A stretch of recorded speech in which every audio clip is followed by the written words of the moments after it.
Announce. Get onto the actual Foundry, because I haven't done that yet.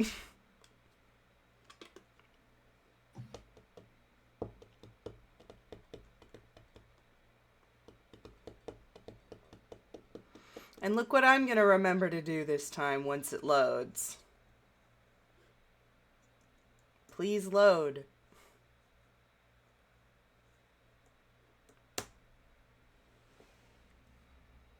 I'm free.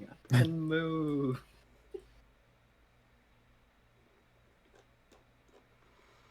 Oh god, I did just realize I said I was going to accommodate. I don't actually know how to write Aganos out of the beginning of this.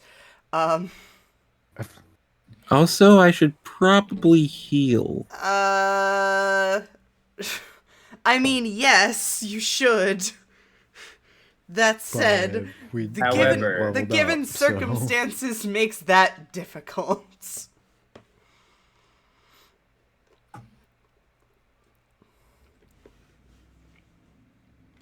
Oh, okay, there we go. Why is it light mode on here? I definitely never did that. Bad. Turn my microphone volume up so I can hear Devin. Nye Default better. dark mode. There we go.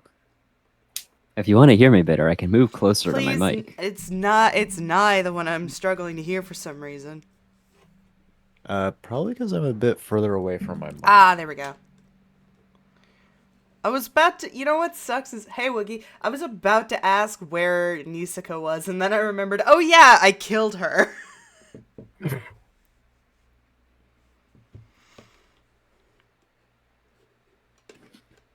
Anyway, I was gonna say before, now that I have Spotify open on my vertical monitor, I just see the entire fucking song lyrics. I just realized I did. Oh, nice. That's what I want.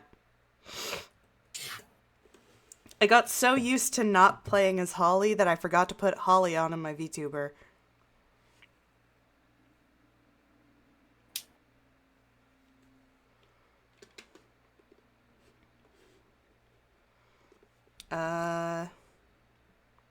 I don't want to use the Gates of Finis for the finale, but I don't know what song to use.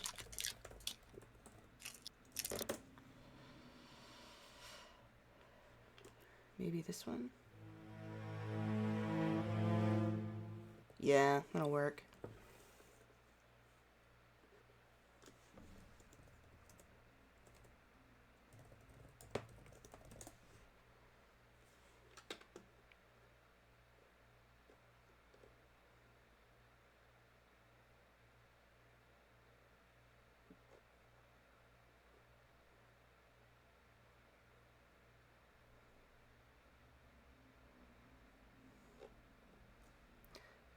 I don't even remember who Vita is.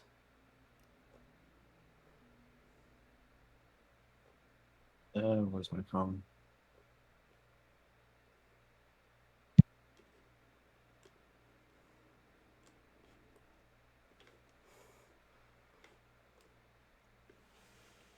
Is that the Jaws theme I just heard? No.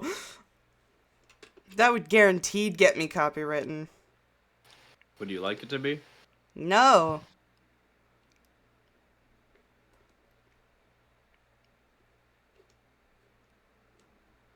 These zombies should be gone. She doesn't have any at this point. Let me get rid of them. They've all been, like, decimated and destroyed. It's fine. She just, you know...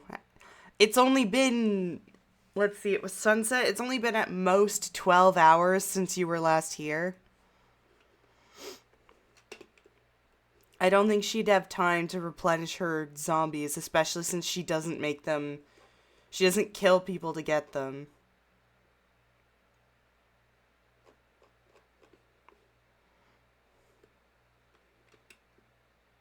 And I want to pop out the chat. I don't know how. Over here. 8, 7, 6, 5, 4, 3, 2, 1. Happy New Year! We're back. Oh, I want to fix that.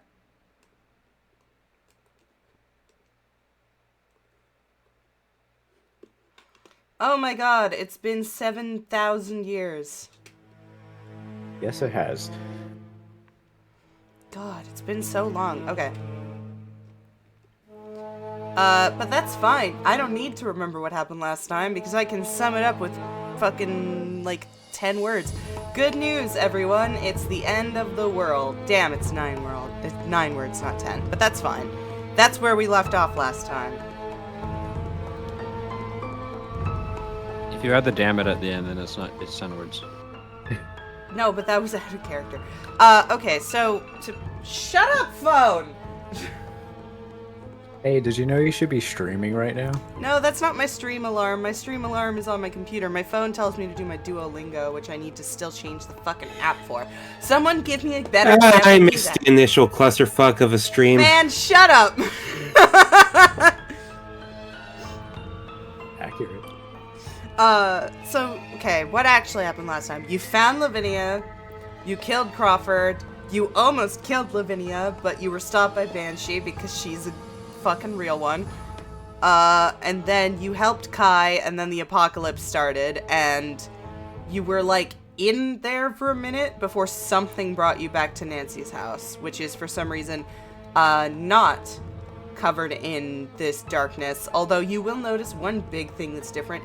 Whenever you'd enter her house before, it was usually very dim and difficult to see, with her runes kind of barely illuminating things. Her runes are like 4 or 5 times brighter all of a sudden, to the point where it's like making the house way brighter, and that's very unusual.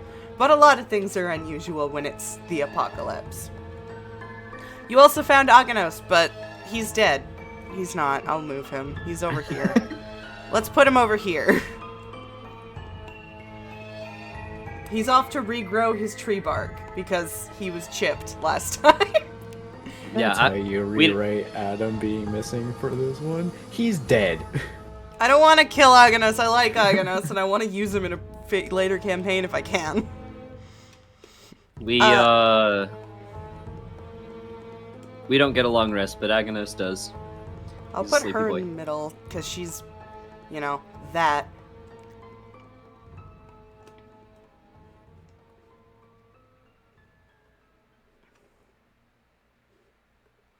But yeah, basically she says it's the end of the world. That's where we left off, if you want to say something in retaliation to that. Say again? Oh, double. Also, I forgot, Asmodai, just as a reminder, can hear both Jeremy and Yes. the mask now. Just in case anyone forgot, because I almost did.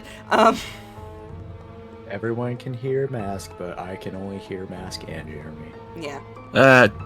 Asmo? I think the mask may have corrupted my ears, because I just thought I heard her say, it's the end of the world. Why is everything No. my fault? I mean, this Because it one is. isn't, but it's close enough. Anyways. Yeah, no, that's accurate. She did say that. She looks at them. The fuck? She looks down at a certain someone. She says, I see you managed to recover her, vegetating as she might be. Congratulations. I also noticed something very different about our cursed friend over there. Did something happen? A lot. He seems a lot more human than last time I saw him. But we don't have time to discuss this. She is looking over Lavinia, like, not looking over, you know she can't see, like, her body, but you know what she's looking at. Mostly just looking over her soul. Well, she has been under for a while, hasn't she? Where did you find her? She was part of an experiment. The doctor was trying to revive someone by essentially replacing her soul with the soul of someone else. Yes, I know in theory. Remember, I'm mostly the reason he figured out how. She says that rather sheepishly, for her at least. That is what happened. She found out how to finish the ritual, and they were like, oh, that's mine now.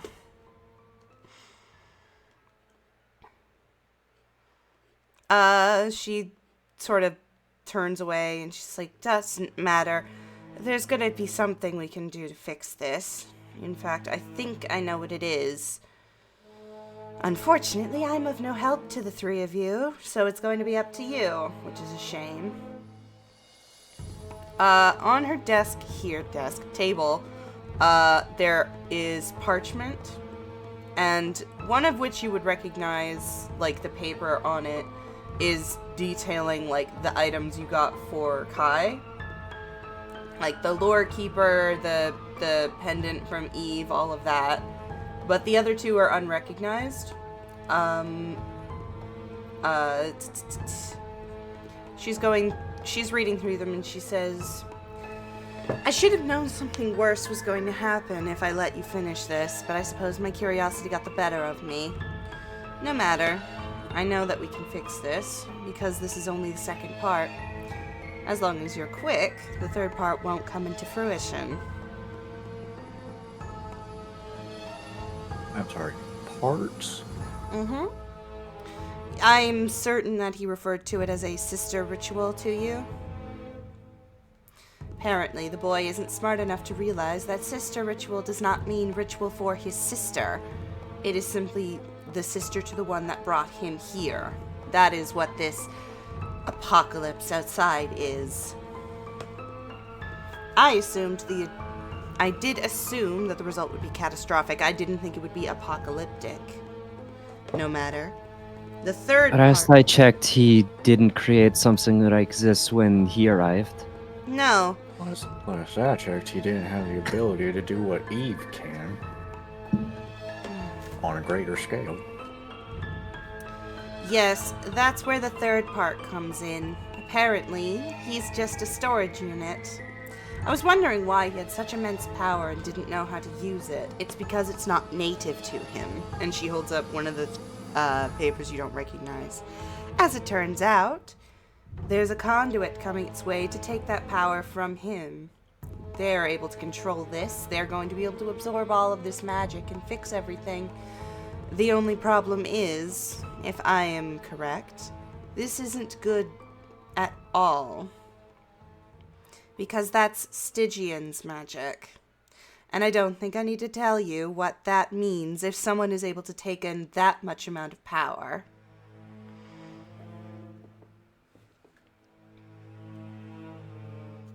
Yeah, so, you were right about Eve being related to Stygian in some way. She basically looks and she says, I don't think that girl is related to Stygian. I think that girl is Stygian. So if I'm sorry. What? Didn't Stygian die? 5 years ago, Stygian was destroyed by a group of explorers.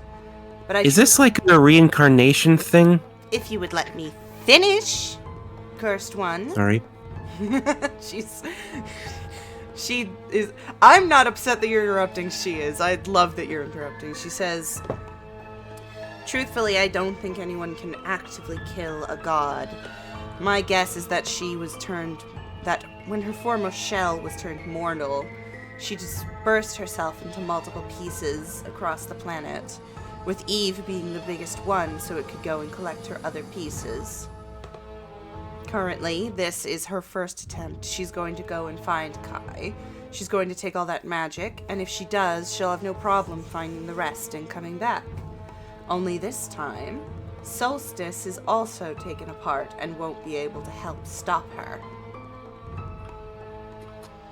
Which is why you need to get to Kai first.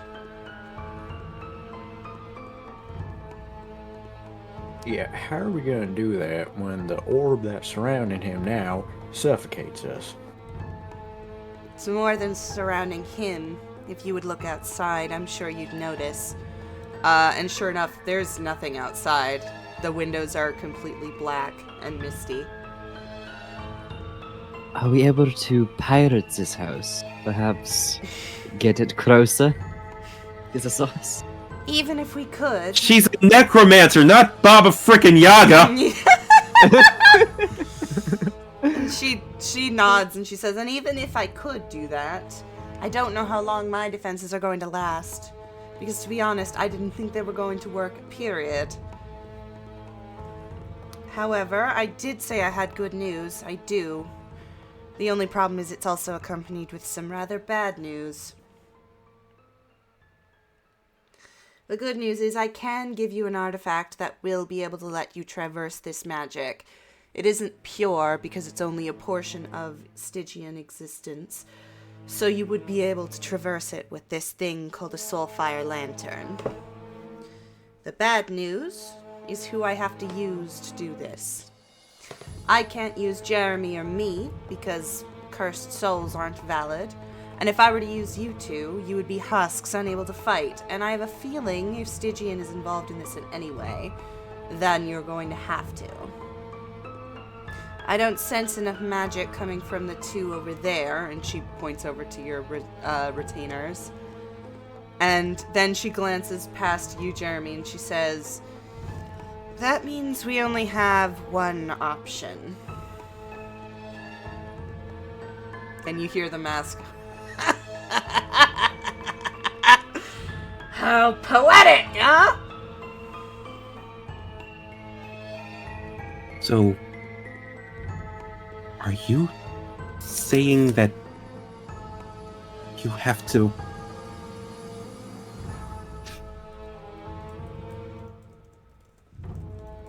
I'm not going to kill her if that's what you're worried about.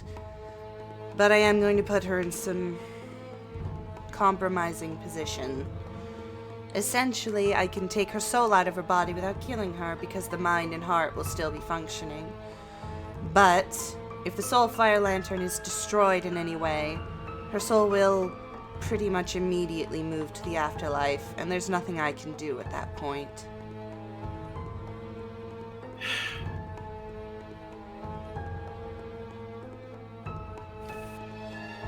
I'll take the lantern. No, you won't. She glares, but she says, understand me, Jeremy, I trust you. It's the interloper on your face that I don't trust. Yoriko will be taking the lantern. That's fair. What is that? But she seems to be weakening by the moment. I assume she's not safe for me to simply pick up, as reference to the previous episode. She did atrophy. What was that spell you had, Yuriko? Floating disc? Yes. It's a 3-foot disc? Yeah. So basically, So we the had Aganos carrying part Yeah. of her, and then the other part was on the disc. She's not 6 feet tall though, so she looks at you and she says, let's float her over to my table over here. All right. Me and Aganos bring. It doesn't bring have her to be the table. Aganos. Nancy also Me and knows floating disc. We just. I like the idea that me and Nancy are just using two separate floating discs, and plates. neither of us are actually holding her. You can put her back once this is over, right? I wouldn't be doing this if I couldn't. Understand me, I don't do things out of cruelty, I do things out of necessity, and if I couldn't fix this, I'd come up with another option. I promise you, Jeremy, that once this is all over, I'm going to put things back the way they were, and I'm going to make sure that she's perfectly safe. Even that, because that's what it will take to get what I want from you. Jeremy, you can roll me insight on that if you want. Let's actually, like, D&D this.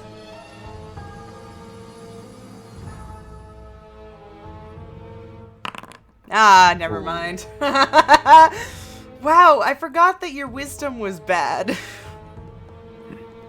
Everyone's wisdom except Asmodai is pretty bad. She just seems like she's being her usual callous self. I guess the other two, if you want to roll insight, you can, especially Yuriko, since you're now her friend. So long as she'll survive. I don't know. Yuriko trusts Nancy now, so it's like I don't think she has a reason to doubt. Yeah. Okay, so Yuriko, you see Nancy point over at this table. She says, "There's a metal lantern over there. When I tell you to, I'd like you to strike a fire into it." You have a tinderbox, right? I think so. Yes. Yeah. Might be in my And experience. fireworks! Light the fireworks in the fucking thing! No, that's for something later.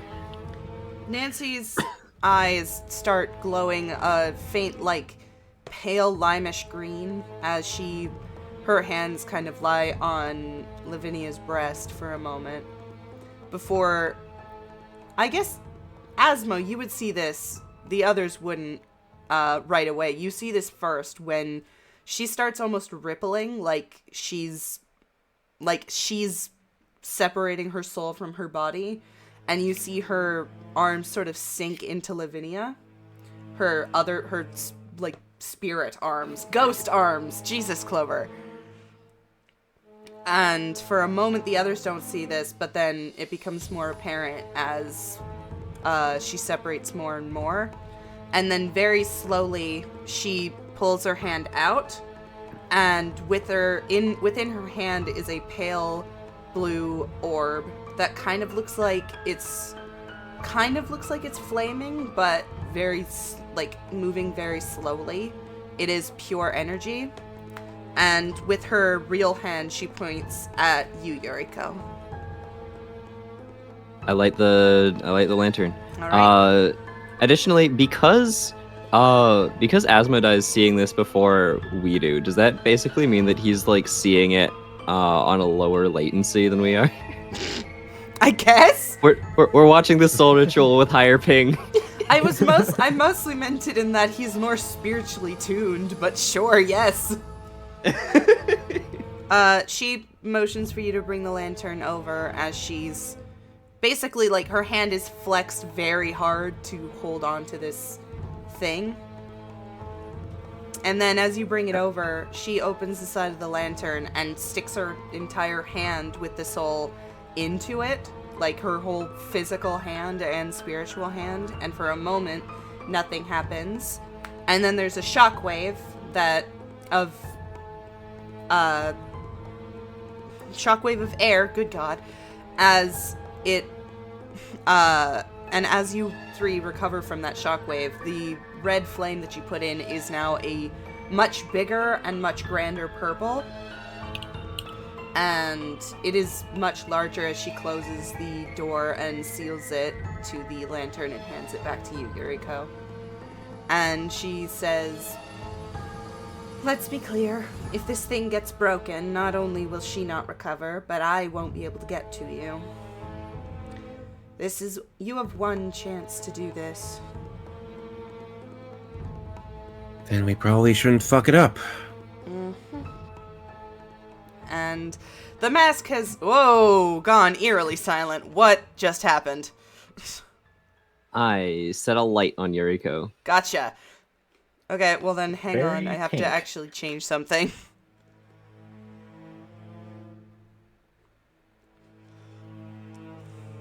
It is pink. It's a very purpley fire.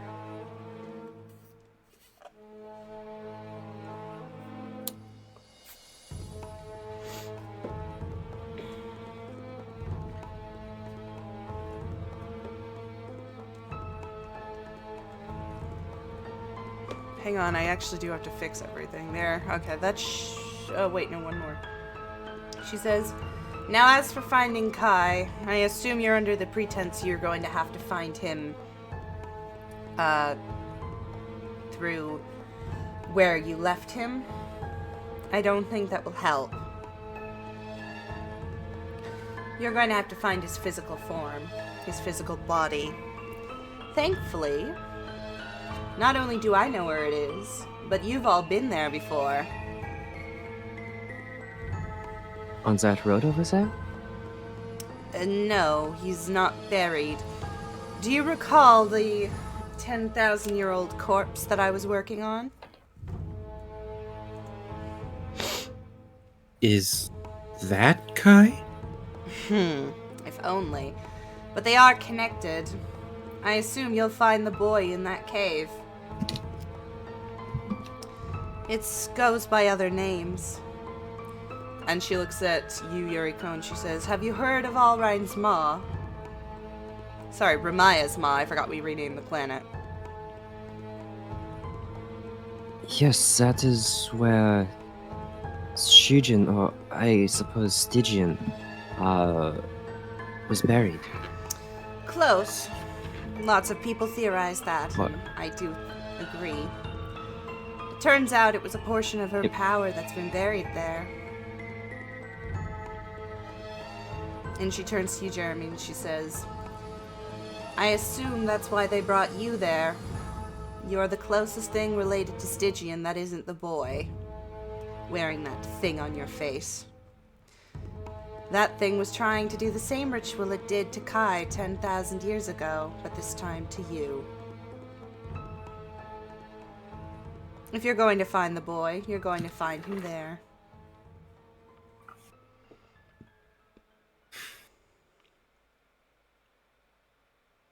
Anything else we need to know before we get going? Yes. On the off chance you find the girl, deal with her in any way you see fit. But I don't know if you're going to be able to stop this magic if you kill her. Assuming you can even do that. But I won't stop you if you think something else can stop this apocalypse. Be careful. I know you only have one chance at this, but it's more that I'm worried about you three than I am about the world. Don't die. Well, if we die, I assume the world is doomed anyway. Fucking fair. Alright. And as you three leave the house, you three don't know this. Notice. I'm gonna leave the retainers here because I assume, you know. Yeah, they're not going anywhere dangerous. As you leave the house, you don't hear it as the magic keeping her house safe fails and the darkness outside seeps in. And right before it consumes the three of them, she says, good luck. You'll need it. On to the campaign. Everybody in there's dead. Yay! Pretty much. Your soul lantern here is giving you basically a dome outside of this magic. It's still, like, impossible to see outside this 20-foot dome. But you can, as long as you're in it, you're safe and you can see, like, the ground and everything around you. Like And- the third should level of probably Baldur's then- Gate, but worse. Yeah, literally. Okay. In that case, I'm going to, I have to go into my token vision and get rid of my dark vision real quick then. Yeah. And you can hear him masking. He's like, come on, where the fuck is she? He seems to be getting rather impatient.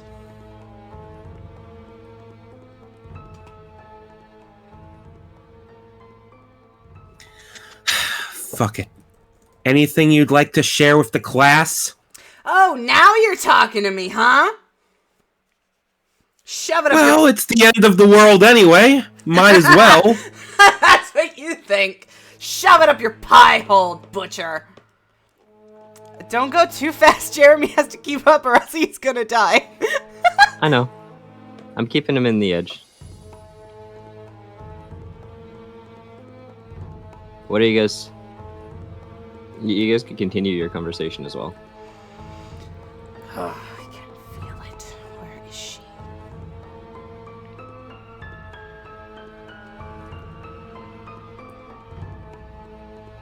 I saw someone. As you approach, your bubble gets just a tiny bit bigger as she appears. It's almost like she had her own little protective bubble and it just expanded into yours. much like how water adds to water and gets more water. Water and It gets water more and wet. water and water. It does not, but we're not talking about this. But she doesn't seem to notice you at first. She mostly just is like, what just happened? Why did my orb get bigger?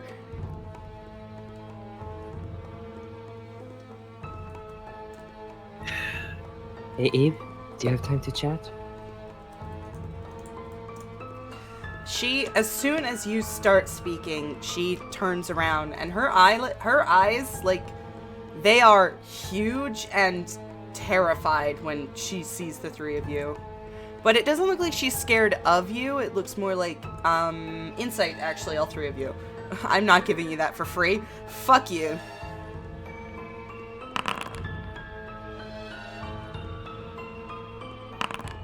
Yeah, for all three of you, it doesn't look like she's scared of you. It looks like she's more scared for you as she sees you. And she says, "What are you doing here?" We had the world might be ending soon, so we figured we'd stop by and ask how you're doing. You hear Masky go, "Alrighty, little one. Don't you think you should reveal things? I think she's been waiting long enough." And as soon as he says that, once again, Eve grips her head, but it looks like it's even worse this time. She falls to her knees, and she starts almost screaming as this happens. As the mask says this. And as she starts screaming, her eyes go completely pitch black. And from every orifice on her mouth, a shadow falls out. Her mouth, her face, her eyes, everything. A shadow pools out. Well, that's not disturbing at all. And out comes this tornado of darkness that gets... Shut up, Josh. That grows and starts to form. And in front of you, Jeremy, you recognize this thing because you saw it last time. You saw it on the train, but it looks even more formed as it turns and looks at the three of you. And I will send Hi in there. general chat what this thing looks like in full.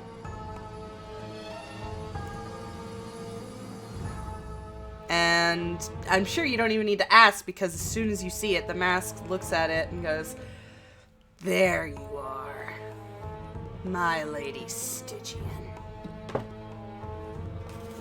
Yeah, Jeremy steps in front of everyone.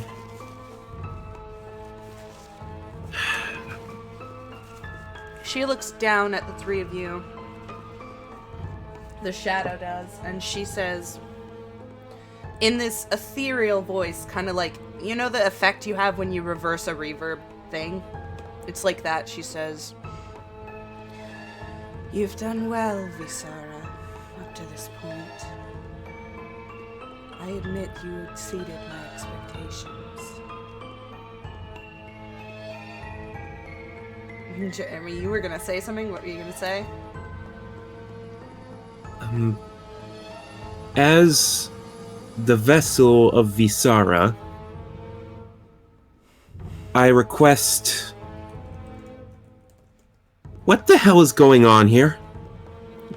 Roll me. What would I make you roll for that? Persuasion? Not persuasion. Roll. I guess another insight. I keep doing insight, but I don't want it to be. Or perception. Your choice. You're better at perception, so I'd be surprised if you didn't do that one. She almost looks like she's not... Like, she didn't... It's not that she didn't hear you with a 21. She heard you. She's just making the choice to ignore you. She also referred to you as Vis, so... She looks past you. She looks at you, Asmodai, and she says... "Though it is a shame that you haven't been able to eliminate him as I asked you to." And Masky goes, "Yeah! Well, I had to do one or the other, but I think I can do the other one now if you want. Just gotta get rid of my..." Oh, that's fair. Just gotta get rid of the big guy back here.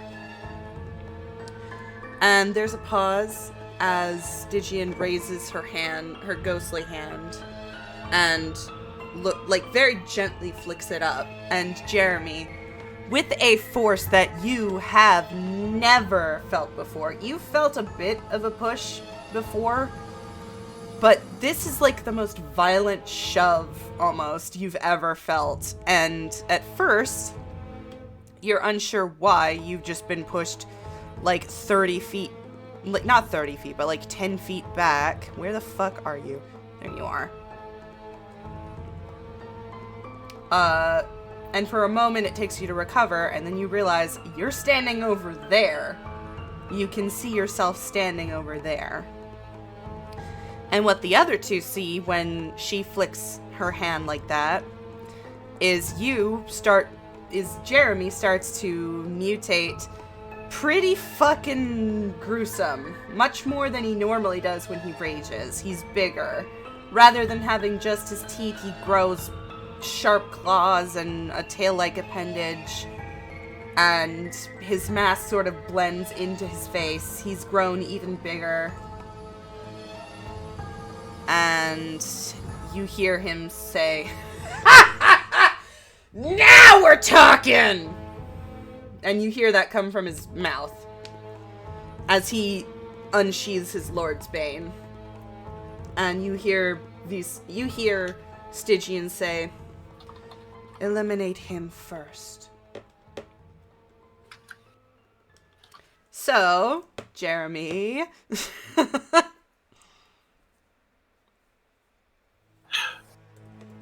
Are they able to see or hear me? Asmo, roll me perception. Oh, alright.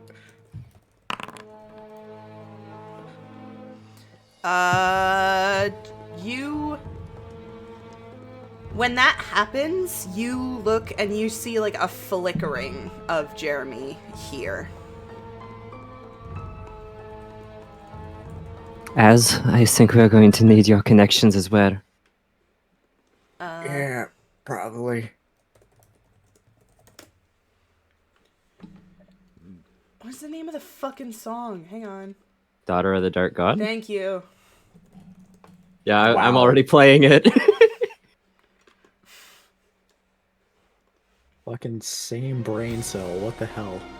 Wait, no, I want the other one, the first half of the thing.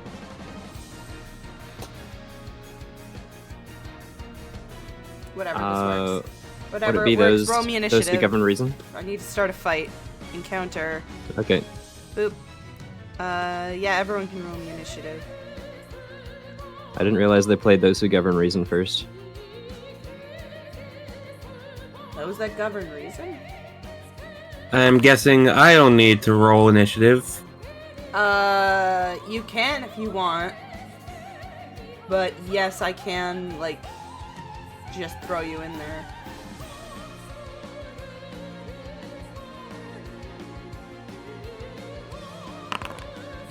There's the button, okay. And, she will also roll initiative. Wow, really? Okay, whatever. So... Yeah, let's begin. I will say this, as long as Yuriko is in combat, she can move anywhere, but everyone else, with the only possible exception of Jeremy, everyone else has to stay within Yuriko's bubble.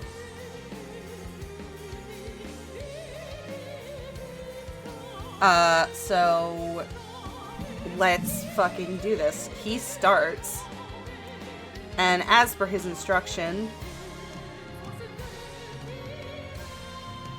I'm gonna turn on the fucking thing. There. Jeez.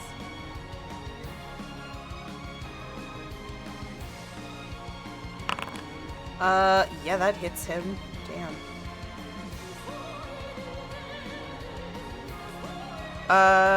Yeah, alright. Let me roll that damage. That beautiful beam damage. He immediately hucks the sword at you and has it retrieved immediately, Asmodai. It cuts along, I'll say your side. Oh, shit. What is, Halved. that halves the damage? Okay. Yes. I will never remember what Uncanny Takes- Dodge does. So you only take He 8 takes damage. But that's okay because Vis can do that again. Oh, it's in public. Let me fix that. This time he's going to go, as soon as he retrieves his sword from throwing it, he's going to attack you, Yoriko. And that hits you, because your armor class is also hot garbage, and you actually take 16 damage. And with that, I don't think he has any extra attack, and that was his bonus action is extra attack, yeah? Nope. Multi-attack is bonus action. Multi-attack is separate from bonus action. So he gets a bonus action as well as his attack and multi-attack. I don't actually think he has any bonus actions that I've remembered to transfer over from Jeremy's actual sheet, so give me a sec. Jeremy, do you actually have any bonus actions? While I'm raging? In general. But yeah, also remember that Jeremy, True Visara, is raging, so he also takes half damage. From bludgeoning, piercing, and slashing, I believe. Yeah.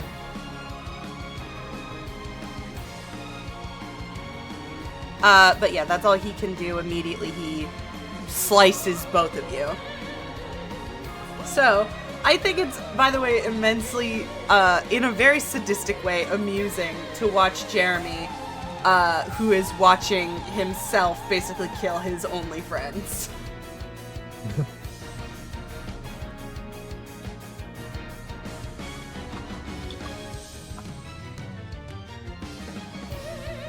Yuriko, it's your turn. Yeah, I'm just double checking. Yeah, barbarians typically only, like, rage is typically their bonus action that they use. So I assume that's basically what he did. Yeah. Speaking of bonus actions, I've got to pull this one out. Shifting! So I get 10 temporary hit points.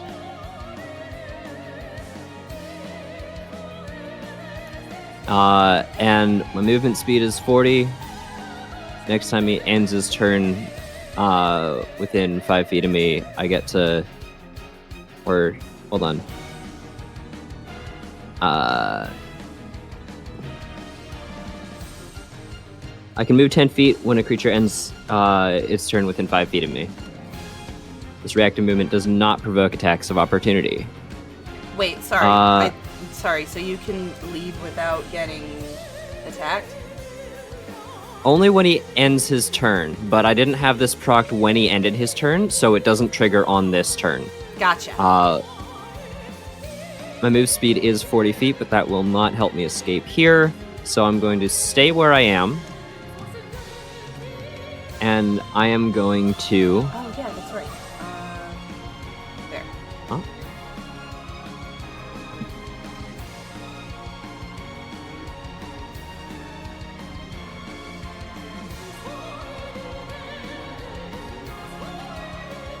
You know what? Fuck it. Disintegrate.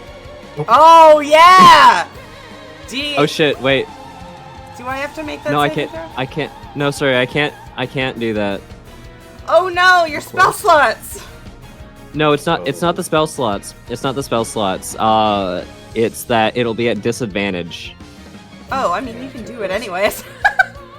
I could do it, but instead, That's a lot of damage. it's a lot of damage that misses. Yeah. That's what I was going. Wait, never mind. It's a dex save. Fuck it. Disintegrate. Yeah, fucking, I was gonna say, dude. That I keep failed. thinking it's an attack. I keep thinking it's an attack roll for some reason. Roll me your damage. Ooh. Oh. 80 damage. Oh fuck. Solid chunk, though. Yeah, you blast him. I'd say you probably blast him in the face, because that's where Visara, like, is. And you do some solid damage, but as the dust clears, because disintegrate, it almost looks like you haven't, like, it almost looks like he's barely been scratched. Like you rinsed a layer of dust off of his mask. And he looks It looks. very angry. Not only does it look like he's barely been scratched, I'm gonna do a flavor thing real quick if that's okay with you. Yeah, go ahead. When the disintegrate hits, it looks like this is when the disintegrate hits his face. You see a face like coming off of his, like a spiritual face coming off of his face, but it's not his face. It's Nisiko's face, and you watch like an illusory version of Nisiko basically like fall in that same way that Nisiko died. Yuriko's eyes widen, and she ends her turn. Aww. PTSD! The funnest thing ever! Alright, Asmo. Yep, that's fair. Step back. And short bow, normal arrow. Or sorry, ice arrow. On piece. Yeah, that hits him. For some reason, his armor class, despite me setting it, changed, and I'm upset about it, because I want to fix that.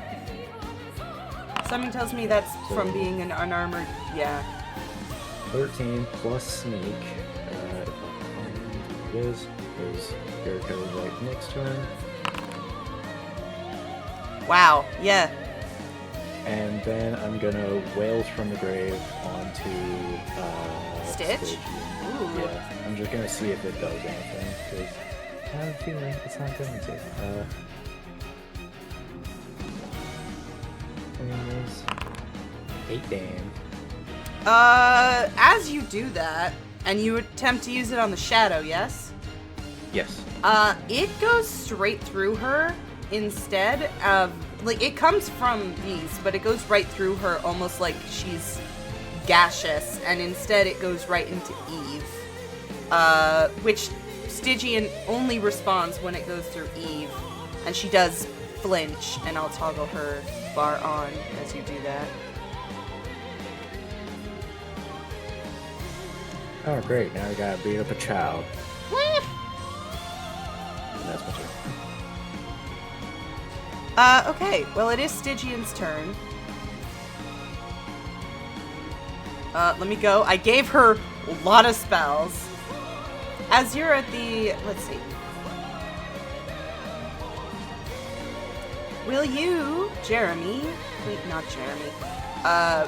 Asmo, please cast me a strength saving throw.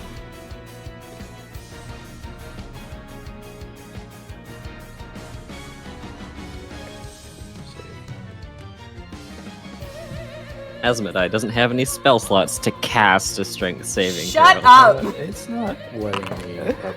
Oh, now it went through. You did just two of slow. them. Whoa. Yeah, I think it just slowed. 19 was the first. Okay, yeah, yeah, you made it. So, you see as the shadows at the edge of this, she kind of floats up to the top of your protective orb and sticks her hand through it.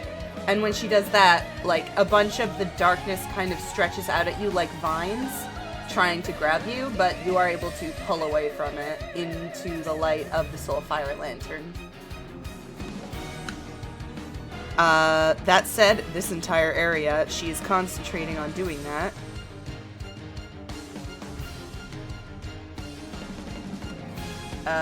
Yeah. So, grasping weeds, blah, blah, blah, blah, blah. So where you're at right now is difficult terrain because she's grabbing at you. Okay. And you're not restrained, but you're fine. But basically that just means that each 5 feet takes double movement speed, so. Okay. So my movement is halved. Yeah. But she's going to move back 1 step, closer to Eve, and she's going to stay there as she ends her turn. And before I go to Vise, Jeremy, as you're watching all of this, your vision is a lot more like, you know when you die in Phaz and everything becomes white and foggy? It's a lot more like Yeah. that. And you can hear a lot of whispering around you in the darkness that is now brighter to you. You can see, like, almost like eyes, like white glowing eyes. Except for, Stygian, who is still pitch dark to you.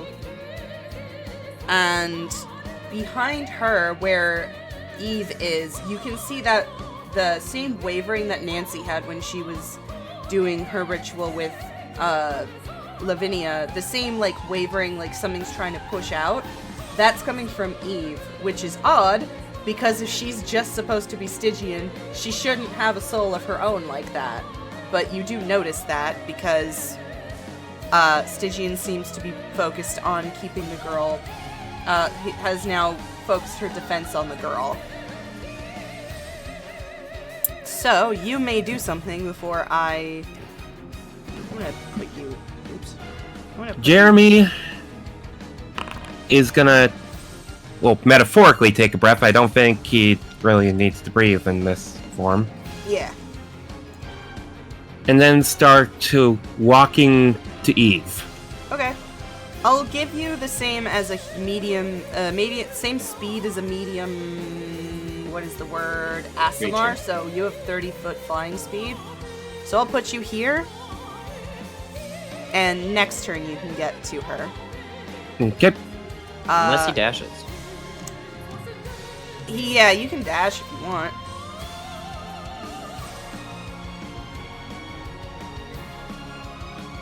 And now he's gonna walk a bit more dramatic that way. Okay. As for Vise,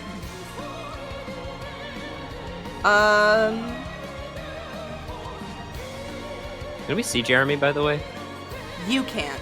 Okay. Asmo can barely see him if he's, like, focusing. Like- And I suspect right now he's kind of focusing on something else, Yeah, he's like kind not of dying. focusing. Exactly. Yeah. But no, you can't see Jeremy, like, because he's literally just a spirit right now. Nancy would be able to see him, but she's not here. It is Visa's turn. Roll me a contested strength check, Yuriko. Oh, she's doomed. Yeah. Strength check or save? Oh, yeah. Check, because I'll tell you now what he's trying to do is wrench the Soulfire Lantern from your grip. Okay.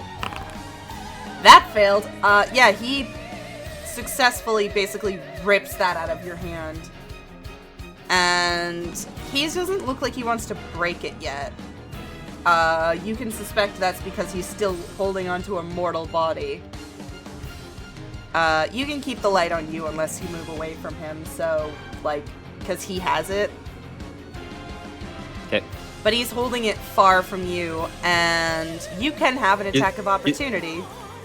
He's playing keep away. You can have an attack of opportunity as he is moving away.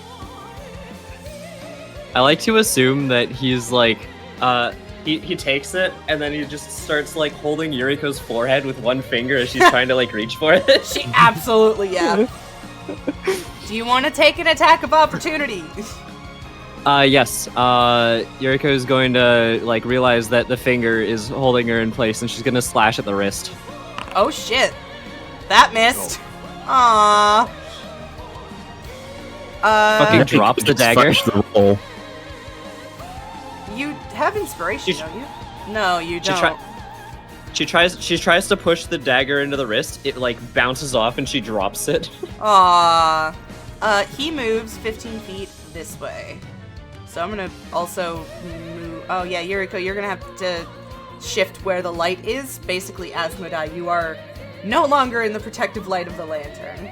Okay, so you need to create a light source. On him, like. Here. So I'll just do this. Hang on. Okay. Okay. And then I'll change my token light to nothing.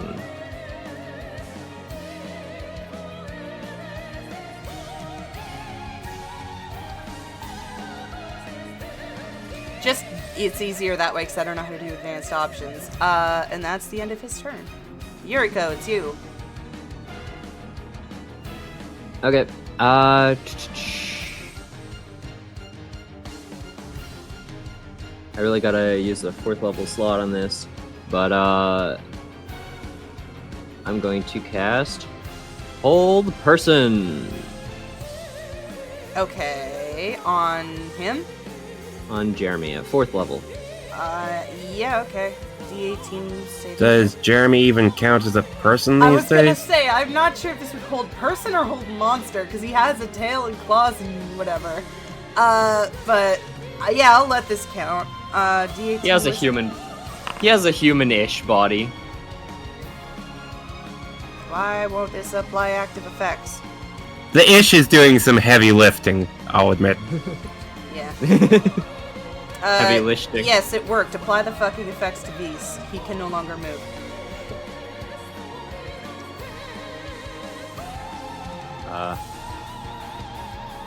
I cannot do that. You have to click on him and then click apply effects. I did! And It then there won't should be a let little me. pop-up that goes down below.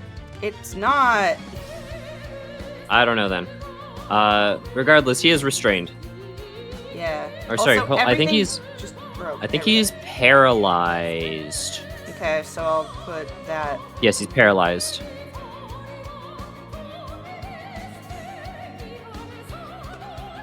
Yeah, he can't move or do anything. Ah. Okay, anything else you want to do?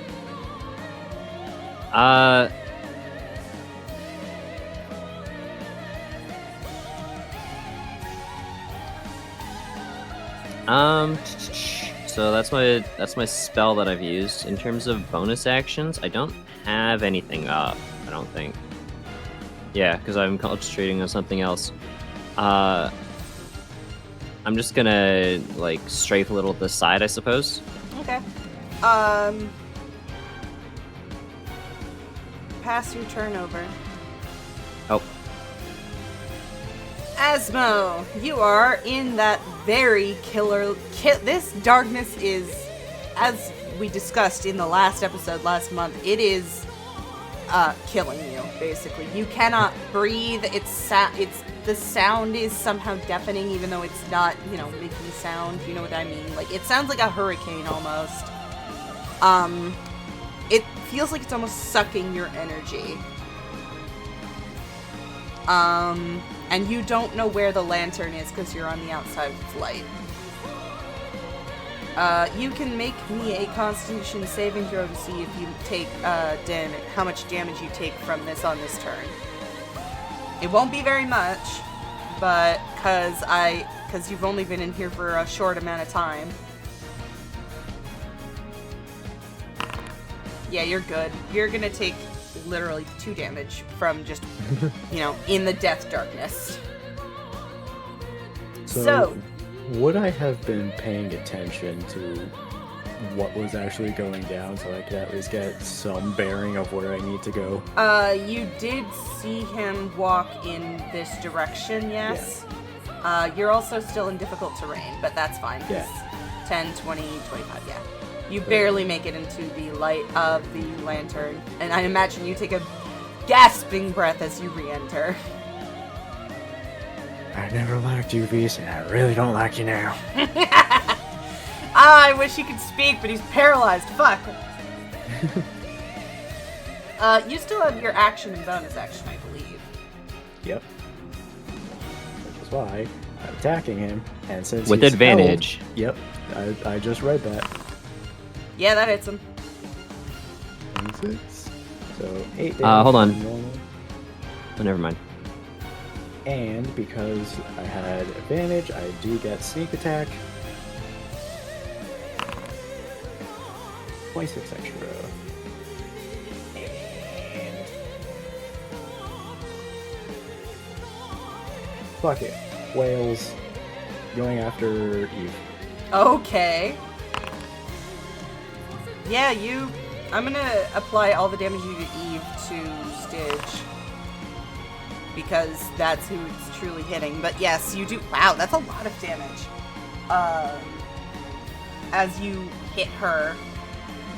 Jeremy, you see this happen, and I think this time you know who the people. When you do Wails from the Grave, it starts as like this poncho wearing evil looking dude and turns into Reaper, or the other way around, I don't remember, it's been so long, as it hits the other person.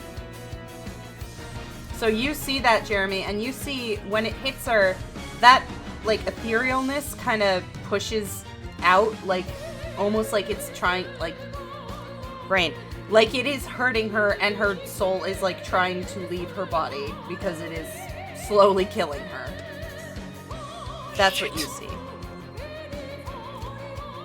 And again, as you hit Eve, Stygian seems to flinch and take that damage. And she's not pleased. Is that your whole turn, or? I am... before I end, I'm gonna say... Reaper, Banch, anybody, I don't fucking care. Vizara's going crazy now. And also Stygian's around, so... At first, nothing happens, but you can feel a change in the air around you, and I will resolve this next turn. So you know that somebody is nearby.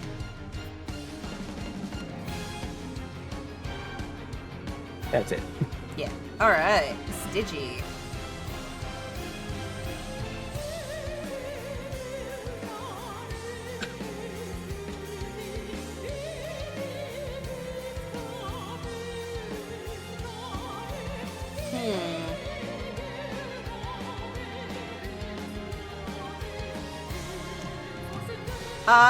Let's see. What level is Hold Person? Hold Person is typically a 2nd level spell, but I've been casting it with a 4th level slot. Okay, then you... Let's see.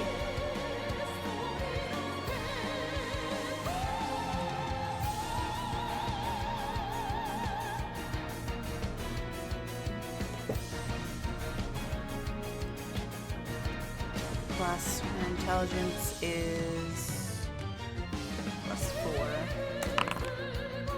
That's not who I meant to roll that as, but that's fine. Because that failed.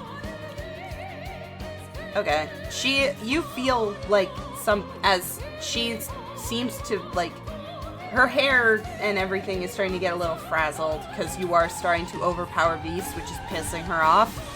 And you feel something almost tethering at your magic that you're using to hold Visara in place, but she is unable to she's unable to dispel your magic.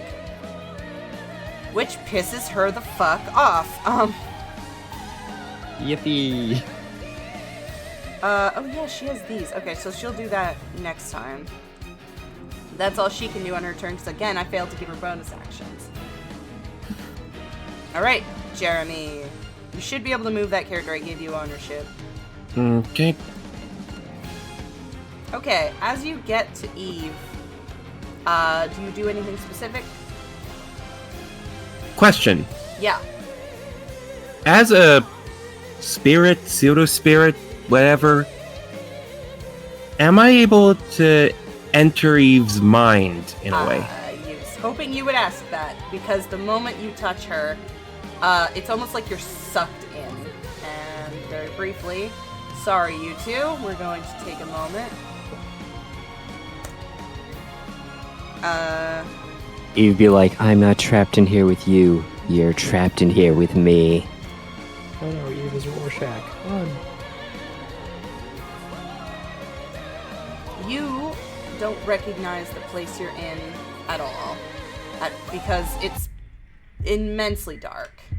The only thing out of almost unnatural light you can see, kind of huddled knees pulled up to her chest in like a curled position, sitting there in complete darkness, is Eve. Her head's Well- down. She seems, she's kind of, what is the word I'm Well, looking for? that's all he needs to know. He softly approaches and puts a hand on her shoulder. Hey, kid. Aw. Need help?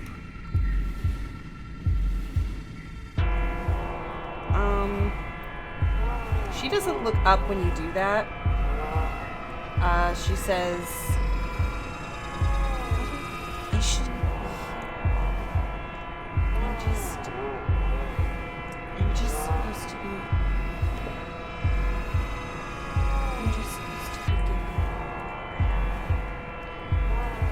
I'm just supposed to be sucking up that magic."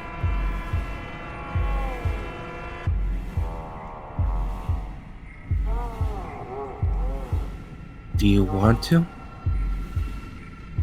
doesn't matter what I do. Well, I think it does.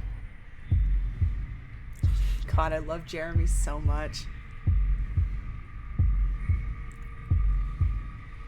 It's what Mama wants me to do, and I should just do what Mama tells me. Well, you're not your mom. You're your own person. With your own will. She finally looks at you and she says, "You know that's not true." If that's not true, then how are we having this conversation?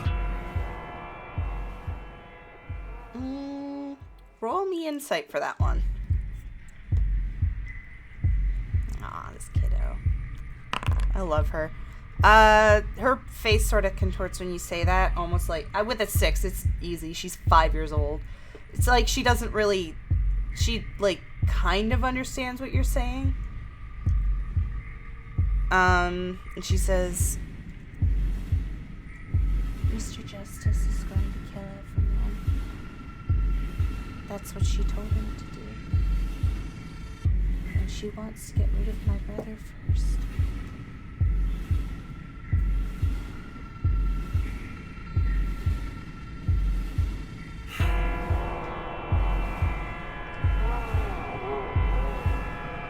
Want to know what I think about family?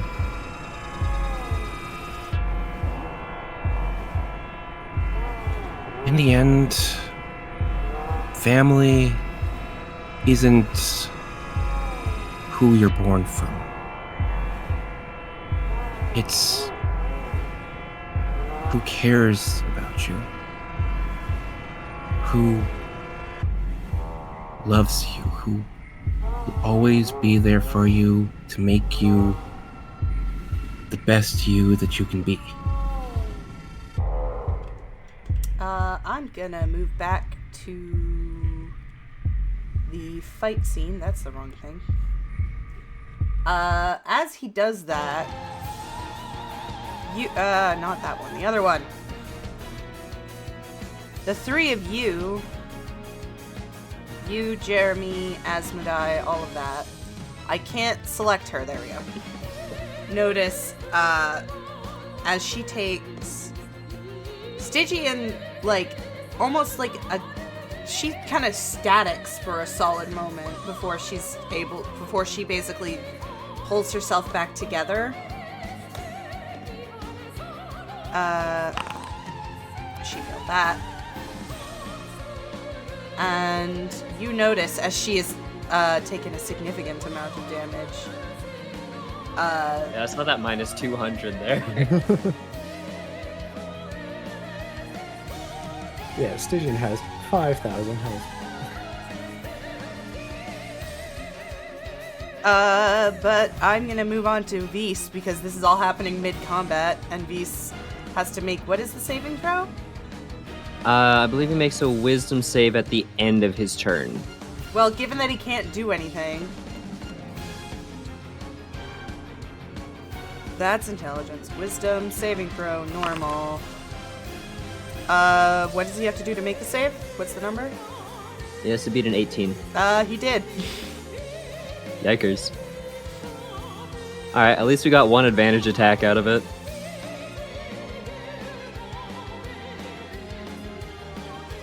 Yeah, but that's the end of his turn because you took away his turn. It's your turn now. He still has the lantern. That's Oh, true, that's hold true. person. No. I mean, theoretically, if she did do hold person, you would be able to kill him. Oh, she could keep doing it, But where's the but fun when it's in that? present, Alright.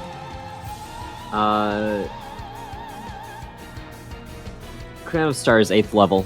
Oh, Oh, Ah, God. what's this? Hold on. Why is it...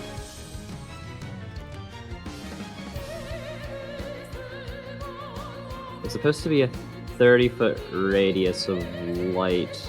Okay. Sorry, 60-foot radius of light. However, I will get rid of this because I'm not supposed to have that for the specific scenario we have. So just assume the area in here is loaded up with pink light. Yeah. So I create,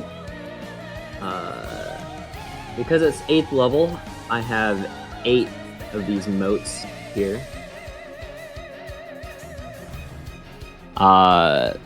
And I can fling one of them at True Visara. Okay. How much damage does that do? Well, first I have to hit, which I didn't. I'm not gonna be a dick and make you hit, Eve, but, that was very funny. Typically only if, typically I would have only if only you hit rolled Eve a- if it Only if that you one. rolled like a 1. I'm not gonna make you do that. It's just that he's right in between the two of you. So if he had gotten out of the way, then you could have theoretically hit her, but you just missed. I like to think that it went over Eve's head. Probably. She's on her knees right now. you Anyway. just blinked before she aimed. Okay.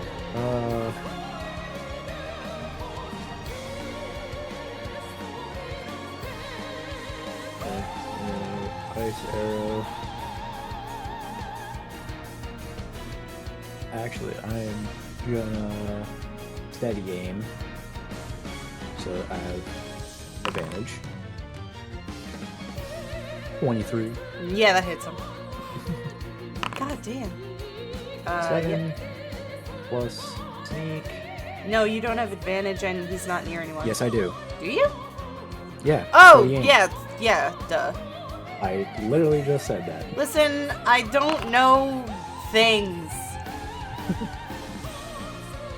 You're riddling him with arrows. It's kind of funny. They're just kind of sticking out of him, but he's barely noticed them. And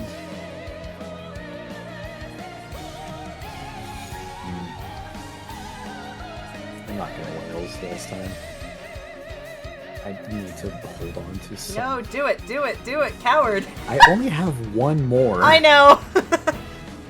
And then you can start spending soul tokens, I think. Can you? I forget. I don't. I read it. I don't think I can. I don't even remember how many soul tokens he has. I have 5. Oh, you do? I have the max. Well, I passed my turn anyway, so That's right, you have 4 changelings and Crawford. yes. Yeah, I can't use soul tokens for whales. Oh wait, no, I can. I just have to crush the attack. I'm done. That's fine, but, I said I would resolve it this turn, and I'm gonna, because I remembered. Where the fuck did I put them?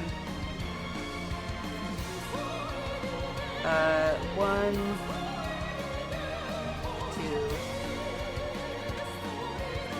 2. The 2 of them kind of, whoops, that's not the one I wanted to hit.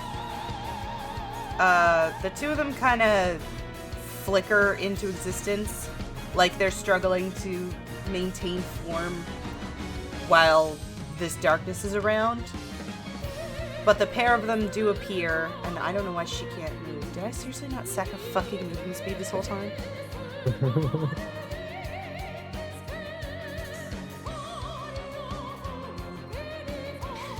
The two of them surround Vise, and I'm gonna make him make a strength saving. No, it's, yeah, strength saving throw, because that's his best thing. Whoops. As the two of them basically,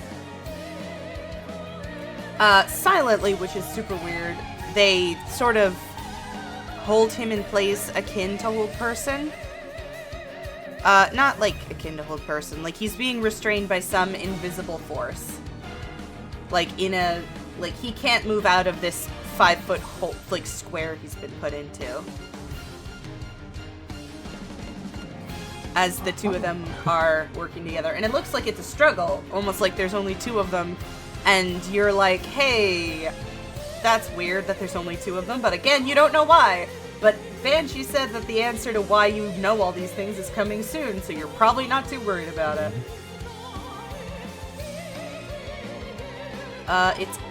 It's Stitch's turn. And she... If I can open her fucking spellbook, thank you.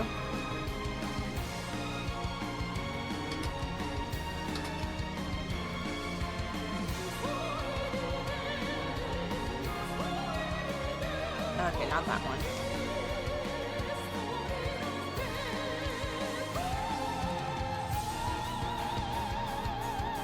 Actually, yes, that works. Asmo, make me a Constitution saving throw. Oh, great. Please. Oh. Shit.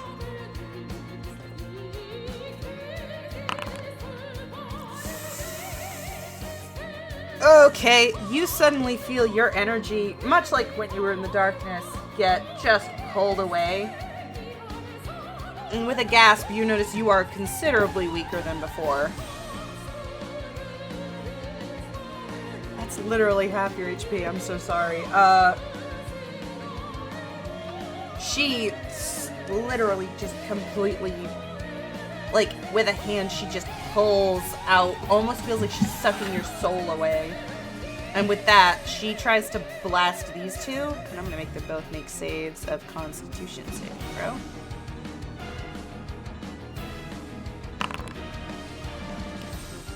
That's not supposed to be your con, but that's fine. Same with him. Jesus Christ, I thought I fixed this! Banshee failed, but Reaper holds on as Banshee kind of gets thrown into the darkness, you see. And it becomes even more of a strain for Reaper to hold him in place, but he is unable to... Vise is unable to break out until his turn. And with that, it's the end of her turn. Jeremy, let's go back to your thing. Listen, I don't care if you are made from a dark goddess, a vampire, or a ham sandwich. To me, you're Eve. You're a sweet, cute kid who deserves better than this.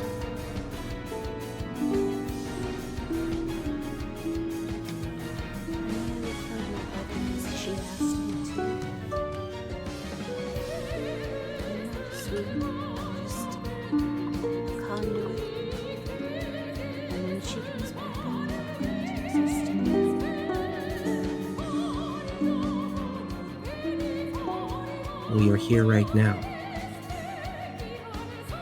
And so long as you're here, I think you have a say.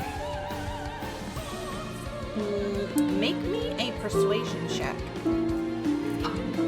Everyone's making fun of Stygian in the chat. Yes, and?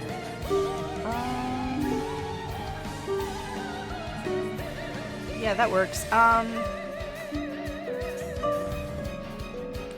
She thinks about that and finally kind of uncurls from her position. She's still like sitting. And she looks at you and she says, "You know who he is, right?" She's referring to Asmodai when she says that.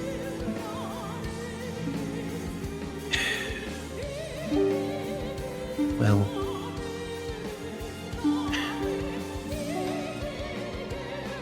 I know that he helped me countless times. And I know that when the chips are down, I still can consider him a friend. Do you think he'll help if I ask him?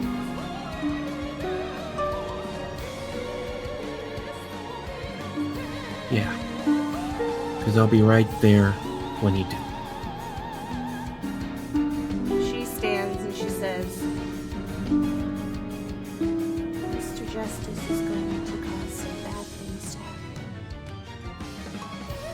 If Mr. Asmodai doesn't help, then I don't know what's going to happen to her." And she's referring to Lavinia when she says that. You can intuit all of this, like you know her at this point. If she was referring to to Yuriko, she'd be referring to her as the nice one. Well then. I guess we better have a talk with him, huh? And with that, I'll go back to Cairo. Not you! Fuck off, Jeremy! I want to yeah. Da da da da da.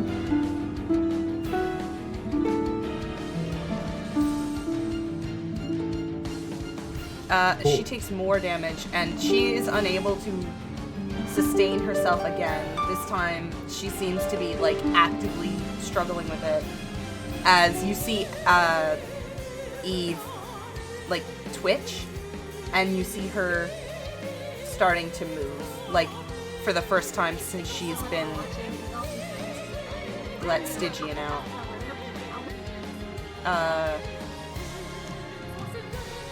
And Stygian is like, "What is happening?" And you hear Visara finally, "Shit!" That's the end of Jeremy's turn. And Vis is going to make a strength save, this time with advantage because there's only one person. Passes it. And again, Reaper's sort of pushed out there. Well, so much for that.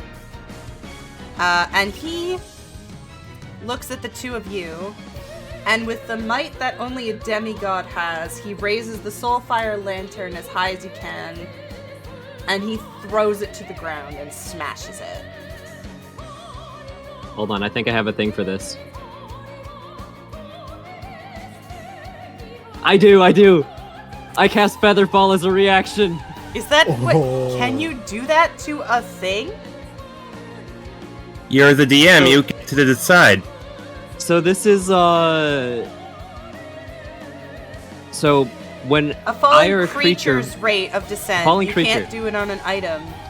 The Soulfire That Lantern is said, not a the only reason that I am, the only reason that I'm willing to negotiate on this is because it literally has a creature's soul inside of it.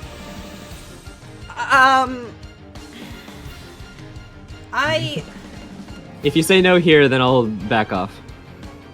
No, I'm trying to decide because on one hand you have a point, but on the other hand, he's not throwing down the soul, he's throwing the lantern. Well, it's like when you throw down a paladin, you're not throwing down the armor, you're throwing down the paladin. No, I know, but my thing is just, I don't know if that would... You don't know if it counts as a creature, if it's the soul, because Here's that's what an I'll intangible do. thing. I want you to make me a... I want to say spell saving throw. Make me a saving throw using your modifier. With disadvantage, because this is literally taking you split second. This is a half a second reaction. Okay. With a 15 against what I rolled for Vis, I'm gonna say you don't react in time. You get the idea and you do it just as it hits the ground. Just cause, like, that was really quick thinking, but it was, and it's very good. And I would have allowed it, but if the strength saving throw had made it. Okay. But that was actually really well thought out. I want to give you inspiration, but it's the last episode. I mean, I could use it for this fight. Sure enough, that goes down. And at first, once again, you're all in suffocating darkness. For a bit of a moment, and you think it's over. But then, suddenly you feel your light sort of return as you see, Stygian is, for the most part, oh my god, fucking Jeremy, go away. Okay. No! Stygian is failing more as,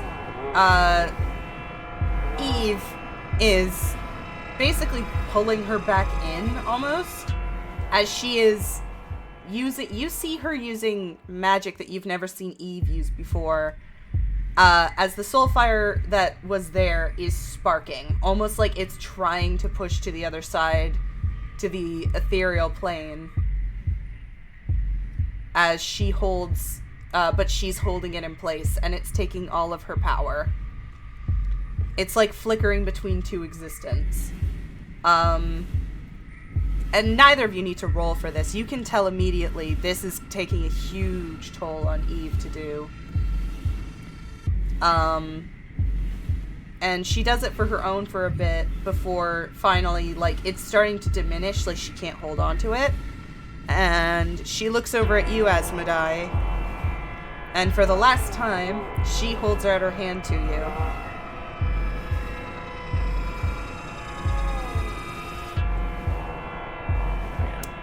This time you can roll insight, but you don't have to roll too high. Actually, what's your passive insight?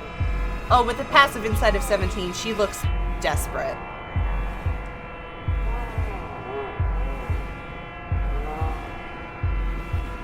So, am I able to, like, move towards her? Yeah, you can move to her. Alright, I'm rushing over. Do you take her hand? Yep. Okay. It only takes a moment for you two. What happens with you? Oh, that's the wrong theme. 100. Hang on.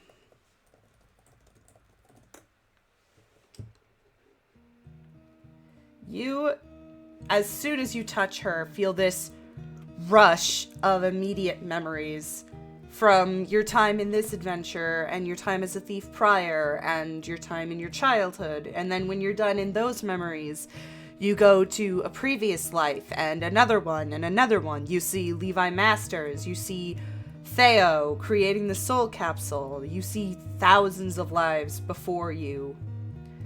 And after thousands of mortal memories, you start to see these memories from before even then.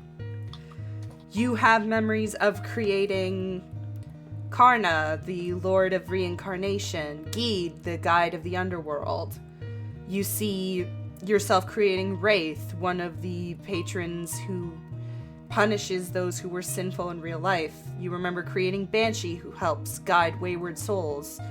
And you remember the first one you created, Reaper, who was meant to bring those who were killed here to the afterlife, the ethereal plane. You remember being on the celestial plane with your sisters, Stygian and Solstice. And you remember all of this vividly because it comes to you almost like you've always known this all along. You know who Sacrosanct is. You know why Visara seems to bothered by that name. You know why Stygian dislikes you so much, and why Eve calls you brother. It's because you are Sacrosanct. And what the other two see, especially you, Yuriko, is behind the two of them who are trying to pull the soul lantern back. You see this figure. Do you see it? Yeah. And I will post him also in Gen Chat because he is difficult to see in this darkness. He has white hair. He's wearing these robes. And you don't recognize him at first as he's helping these two. But then when he looks at you, you notice he has Asmodee's eyes, exactly. Those piercing aquamarine eyes. As the soul fire is down at the shattered remains of the lantern. And he looks to you. And you don't hear him, but you see him mouthing the words mending.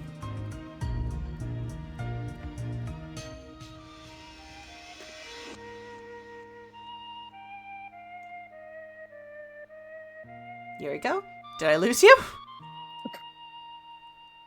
Nope, I was just gonna make a joke of like, I definitely would have done that next turn. That's a spell I remember I have. I'm just not sure it can contain a soul. Is Asmodee, or rather Sacrosanct, able to see and or hear Jeremy now? Yeah, they can both see you. Well, yeah, Asmo can very clearly see you. Both you and, both Asmo and Eve can. Now the real question, has he There seen you Andor? are. You're so funny. Knew you'd pull through. Do your fucking mending. They're holding the soul fire, just mend the lantern and it should be fine. Oh, I thought that they were saying they were casting it. No. They're keeping the soul in place because Lavinia just about passed on. Is it my turn? Combat's pretty much over. Combat is paused right now, I'll say. Okay. So I take it that means I can't take pot shots either. No.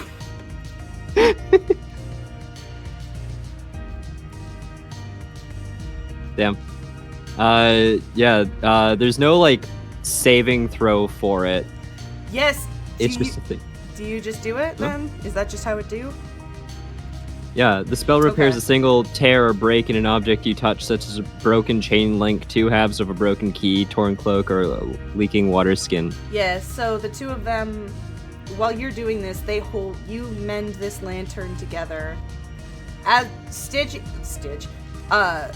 Vise almost looks like he's frozen. Not for the first time, I'd say to you, he almost looks afraid. Because he's known for a while now, and I'm sure you could suspect he knew what Asmodee was. But this is the first time that the actual visual form of Sacrosanct has shown up in thousands upon thousands upon thousands of years. So to see Sacrosanct is intimidating for him as you repair this lantern. And I'll say it's in your inventory, so you can give yourself that light again. Cool. And as soon as the lantern is fixed, Eve collapses, basically. Because that's a lot more magic than she was capable of. And I'm gonna delete Stygian because... Don't worry, kid. We got it from here.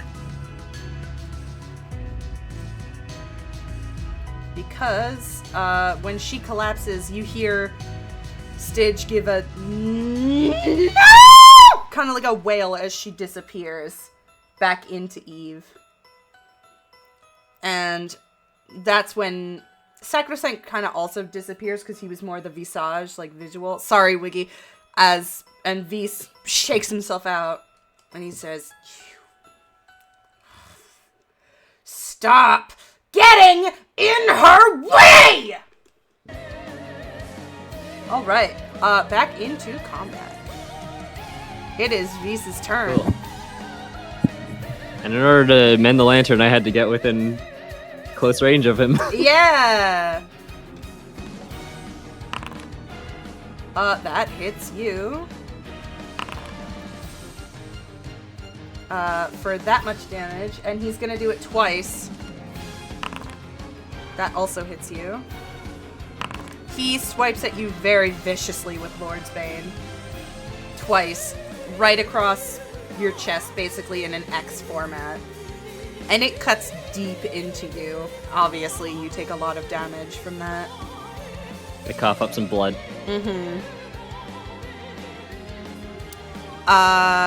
He is ready to strike you again, but that's the end of his turn. It's yours.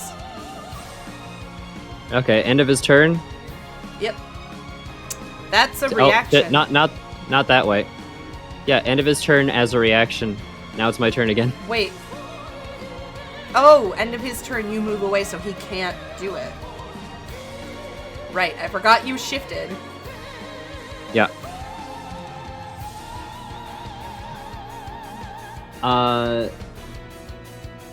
And then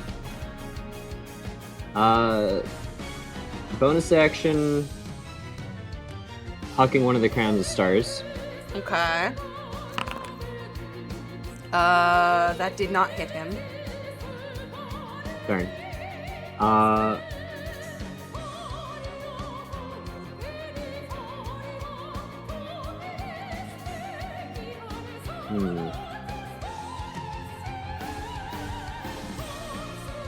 You rolled a 5 on that die. That sucks.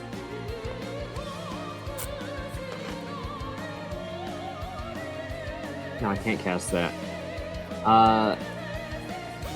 There's like rocks and sticks laying around, right? I mean, yeah. Mostly it's a clear path, but you could probably find some stick if you looked for it. You would have to roll me, something under pressure, I guess. Like, since you're doing this Act in under pressure. mid-combat, perception, I guess, because you're doing this mid-combat, yeah. To see if you find the stick you need. It's not necessarily looking for a specific stick. It's just like any like tiny rocks or gravel that like pick up as yeah, you as I'm can moving. pick up like a rock, like a small pebble if that's what you need. Why? I'm not picking up a small pebble. I'm picking up 9. Ah, shit! Oh, I love this spell though. Yep. So I'm animating 10 tiny pebbles. Visara can get ready for 10 attack rolls. Do it. I'm so excited.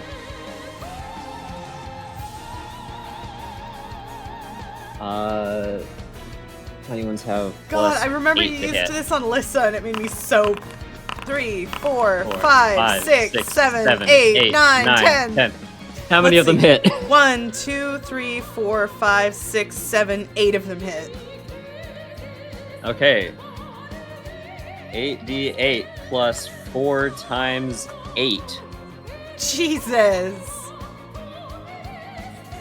Just double checking that that's correct. I love. Getting Here's the thing: you're pelted with using pebbles. rocks, which made me think of rock Pikmin because I'm still obsessed with Pikmin. So to me, they're just attacking like the rock Pikmin do, which is throwing themselves at him endlessly. If you want, I can pick up some of the rocks that have like moss or like sprouts on them. I am absolutely chill with however you want to flavor this. Okay. I pick up a bunch of the rocks that have like moss and like other living things growing on them. So as I'm flinging them, it looks like I'm chucking them like Olimar chucking Pikmin. Fuck yeah! Roll me your damage. Holy shit! Oh fuck.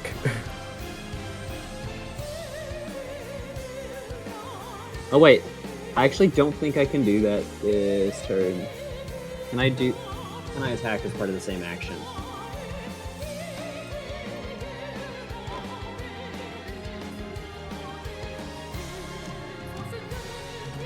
No, I cannot. Ah, let me undo that then. Yeah, so undo the damage, and then if I survive, then we can do that at the start of my next turn. Yeah. If the keywords being if. Yep. Next, alright, end your turn. As we have to end this quickly. Asmosanct, you can go. I will also say now you can very vividly see Jeremy. Yeah. Were you up? You know what? Fucking answer that in a bit. Steady aim. Yeah, that hits him. 18. Ooh. 12 damage plus sneak because steady aim. Have I used this yet? 24. I'll give you this. You do not have to knock him down full HP. I will let you know when Jeremy is able to re-enter his own body. Got it. I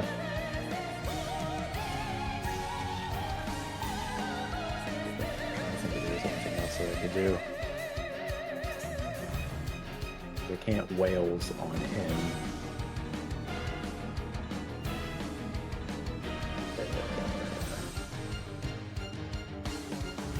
No, I think that's it. Okay. And I can't move because steady aim. Oh yeah, steady aim. Alright. Jeremy. If you want to try anything, I don't know what you can do at this point, but... Jeremy's gonna approach Viscera Okay. and place a spectral hand onto his mask. You Okay. had your fun, but that's my body. Nice. Roll me an Arcana check to see if you can actually do what you're trying to do.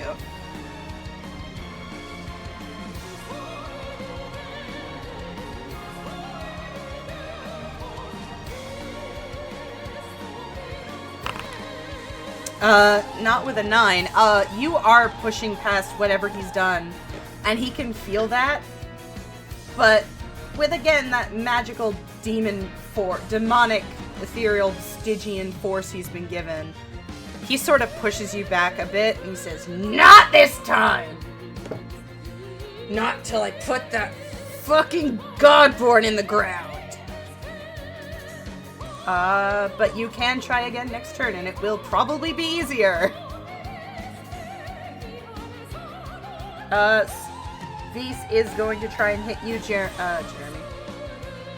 Asmo with his sword, because that thing has Mjolnir-esque properties.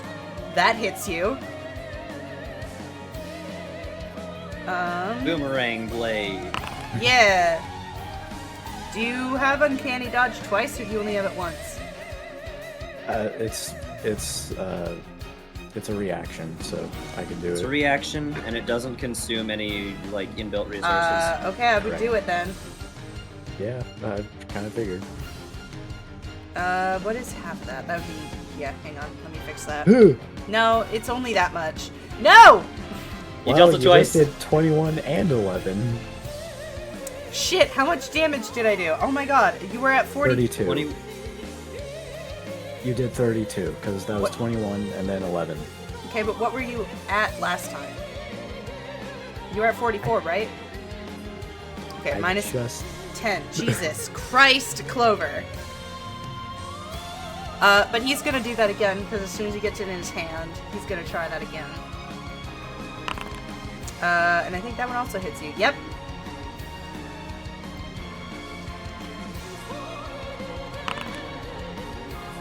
That one does way less damage, though.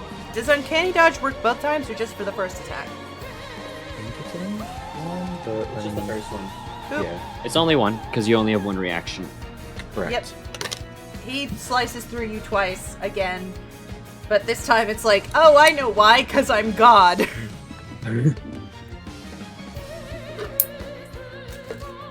Alright, it's your turn. Yuriko, please do the thing. Oh yeah, you already did the thing. It's 75 damage. Yeah. Who's clipping So their fun. nails? That's my bonus. Sorry.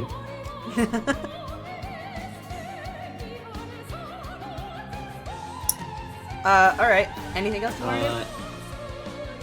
As my action.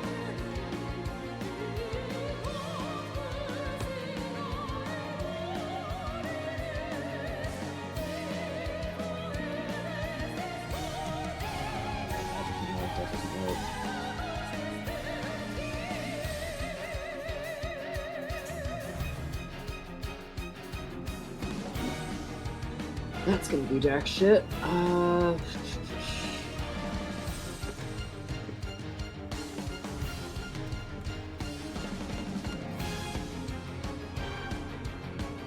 Was not expecting my turn this soon.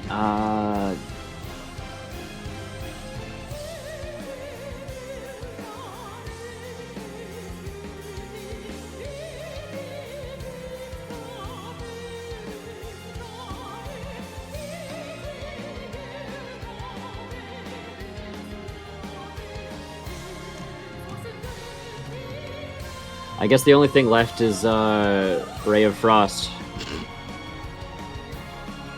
Sorry, I'm not laughing because I'm laughing because it's just funny to end this fight on a cantrip. Yes, you hit him.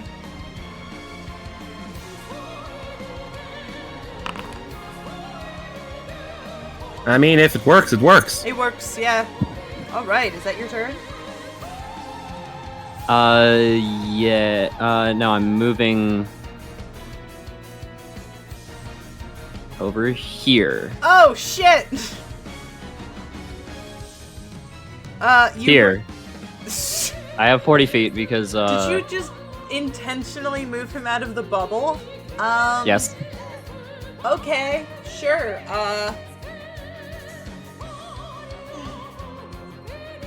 Okay, Asmo, it's your turn then.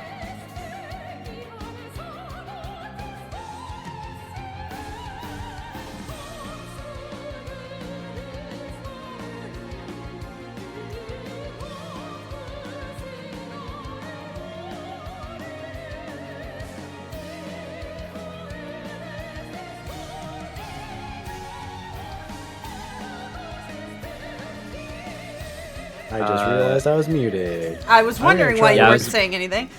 I was about to I ask was- because you were moving stuff around like you were talking. I'm gonna try to pick up Eve and move away. Ah, you don't even have to. She's small. She's like 80 pounds. Yes, you can carry her. I'm gonna be like right here. Yeah, alright. Is that all you're gonna do?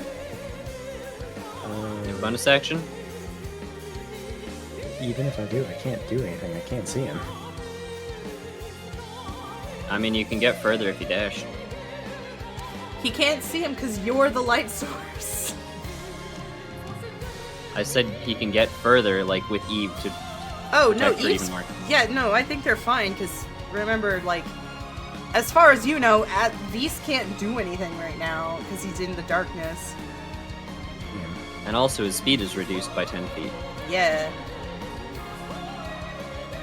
But Jeremy can see everything. Yeah, Jeremy, you can see Asmo. First of all, Beast doesn't seem affected very much by the darkness. That tracks. He's a Stygian thing.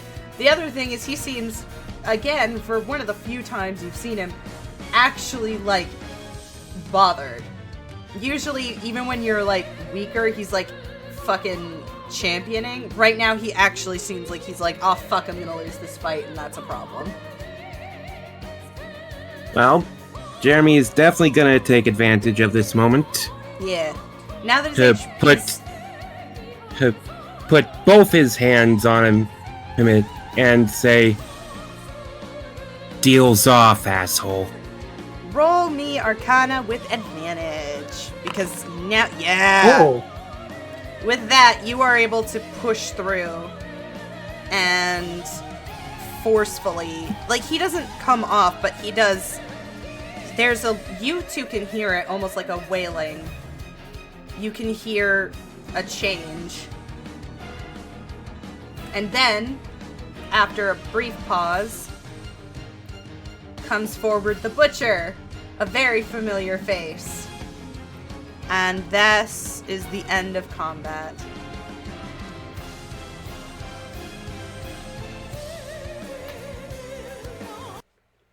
I'm gonna assume you took control. Well, I'm not trying to kill you right now, so that should answer your question. Fair point.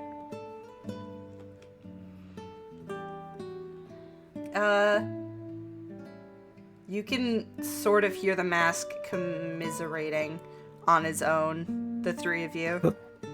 So, if it's all the same to you, I think I'm just gonna keep calling you Asmodai. I mean, As the moment you say that, these two reappear. And they seem ecstatic. Like, they're still flickering because, you know, apocalypse, but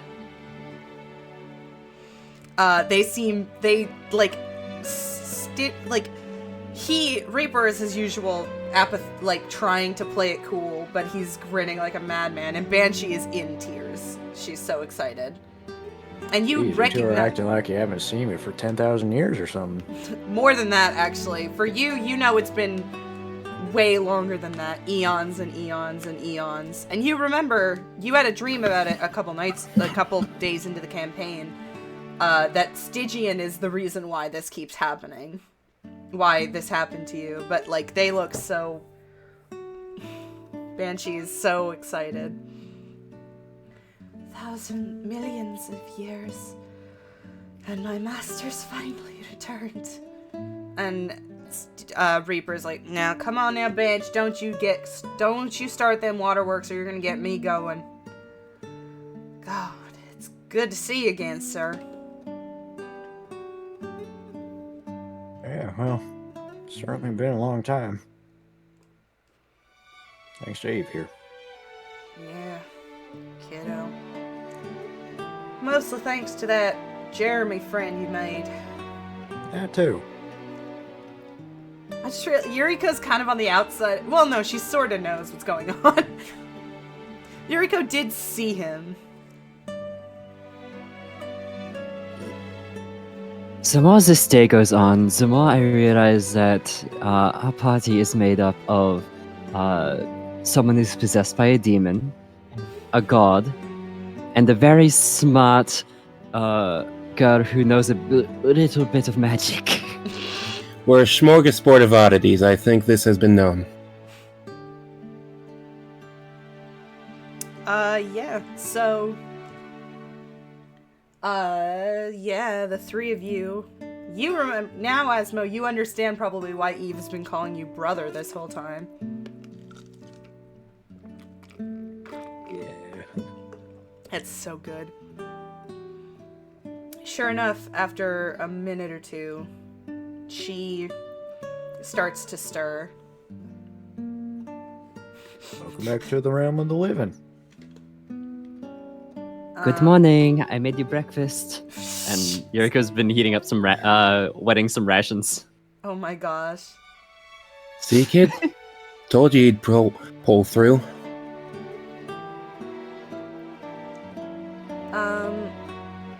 She sits up and she looks at the three of you. She says, I'm sorry. I wouldn't have given you my token if I thought you would have to get hurt. She's referring to her Not your friend. fault, kid. Hey, it's Stygian's. We should go help Mr. Kai. Yeah. She stands up and she gestures to all five of you, including the two others. She says, I can help lead the way. You need help moving there? I can carry you if you want. God, I love him so much. Sorry, I love Jeremy and Eve's thing. That's so fucking cute. Especially because you're a big fuck-off monster. But she shakes her head. She says, it's okay. I'll be okay. And she will lead you this way to... You remember this place? Havio. Cavio. I named it the same thing I named it last time. Oh, I didn't put Eve in this room. Because I wasn't sure if you'd kill her or not. I'm glad we didn't. Yeah, me too. You see a couple skeletons in this once you move by them. Cause, you know, you were here, Yeah, the you did kill a couple of the cultists. Just a few. And we didn't take all of them back, as much Yeah. as Nancy might have liked. It ends where it begins. How poetic. No, I didn't mean to select you two. I meant to select these four.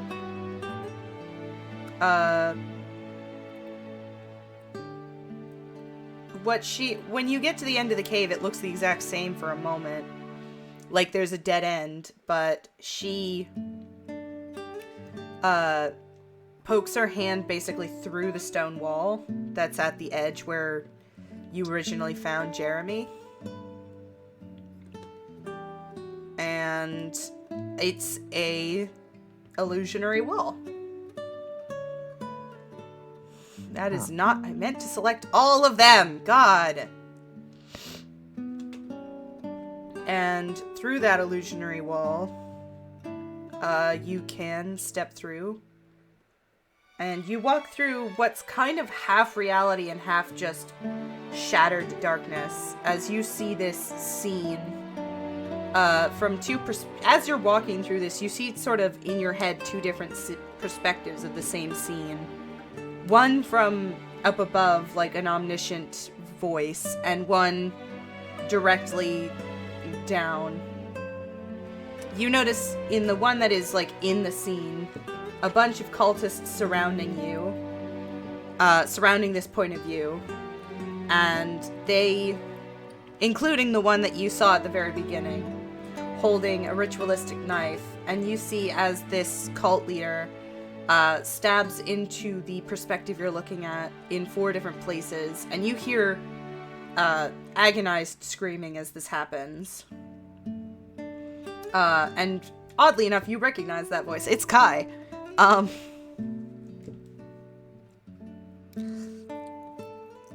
You hear them chanting something in the background. I know the music's not a great match.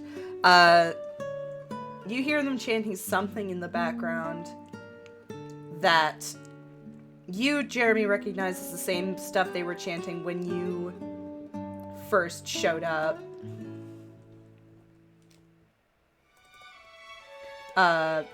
As they are attempting a ritual. And the other perspective you see that's top down, you see it almost go misty like she's crying. And you watch as this person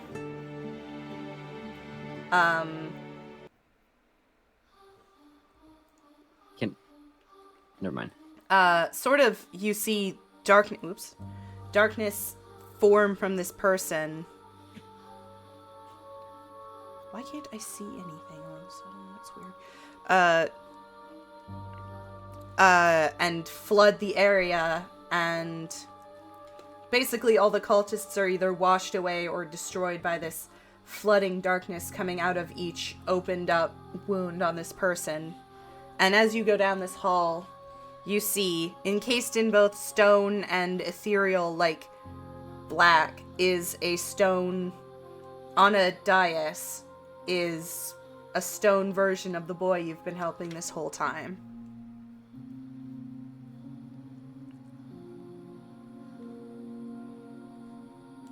He looks like he's in a lot more pain than the last time you saw him. He is, you can all see it, like, he's not moving. You can assume he's either stopped, he is not approaching you or anything. He doesn't seem aware of your presence, obviously, because he's made of stone right now. I check to see if I can't still phase my hand through his face. No, it's very physical. You cannot phase your hand through any part of him.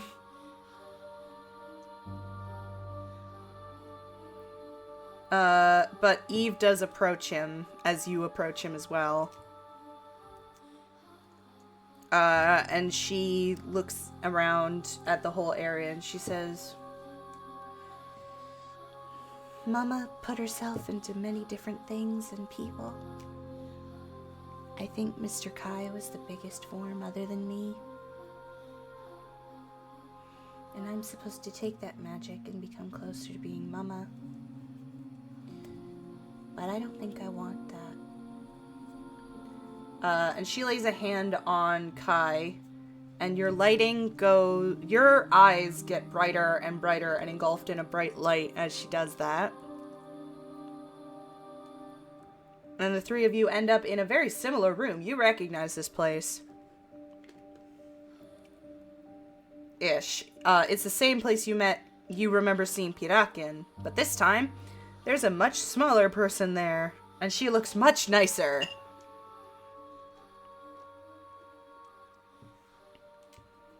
And she smiles at the three of you. I smile back and wave. Real Jeremy. She waves when you do that. She seems very friendly. She says, "Thanks, everybody." And you recognize that voice from the very, very, very, very, very beginning of the campaign as the voice that called all three of you to help Kai in the first place.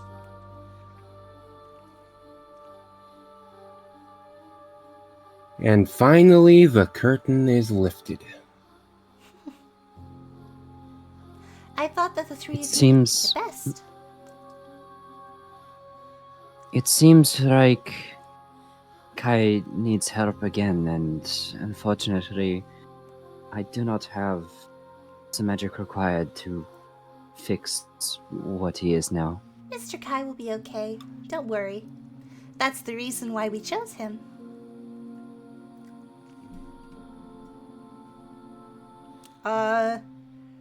Asmo, since you are now fully conscious of what you are, you can feel your sister's energy coming off of this small one, much like Eve.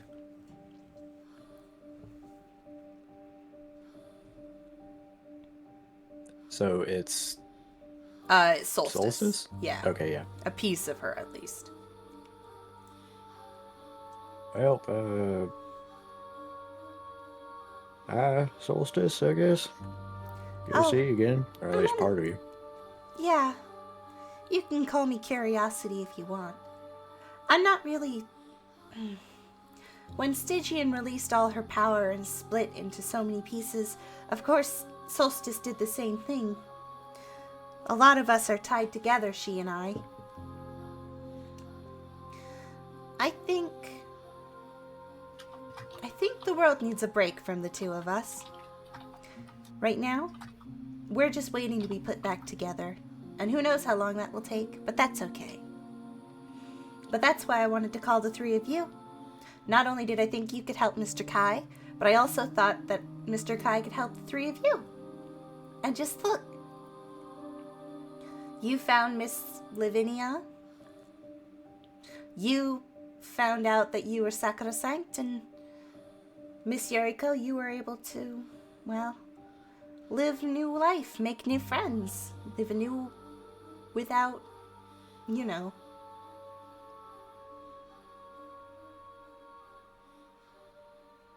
Yuriko sort of thinks for a moment as if the memory still, like the memory of the loss still pains her, and then sort of recollects herself, and she comes back and she wraps one arm around Asmodai and one arm around Jeremy, and she said, "Yes, I have met some quite good friends along the way." Of course. Now, Yeah.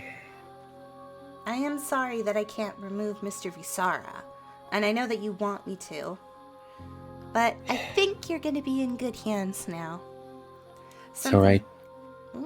So long as Lavinia's safe. She That's will all I be. care about. I think you've left her in good hands, however blind those hands may be.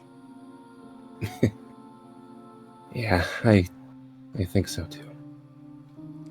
I can't keep you here long. I have to go back to my place up in the Celestial Plane and wait to be put back together. But I did want to say thank you for everything you've done here. And take care of the other one for me, Miss Eve, she calls herself. I think that if she grows enough, maybe Stygian will change as well. Yeah, one can only hope, I guess. But, hey. I'll keep a good eye on her, alright? Thank you. Both of us will. And again, your lighting goes bright as she waves enthusiastically at you. And you return back to this room, which I'm going to turn back today. And configure.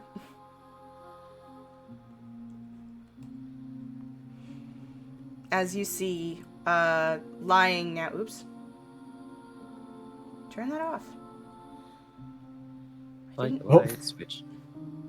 He's got a lot Damn, of that's a lot of poison. I didn't mean to do that. Shut up, phone. Lying kind of on his knees and hands is a now much more living Kai, and I'm gonna put his HP back down to normal because his current HP is 50,000.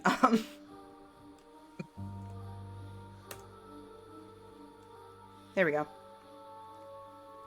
And in front of her, Eve is holding this, like, giant orb of magic that is dark, and she's just kind of staring at it contemplatively before she lifts her hand up to the sky, and it sort of darts off in skyward direction.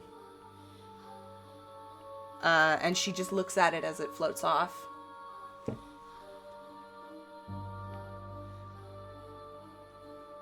And you can look around. You can see everything in here again. I mean, the cave itself is dark, but you can see.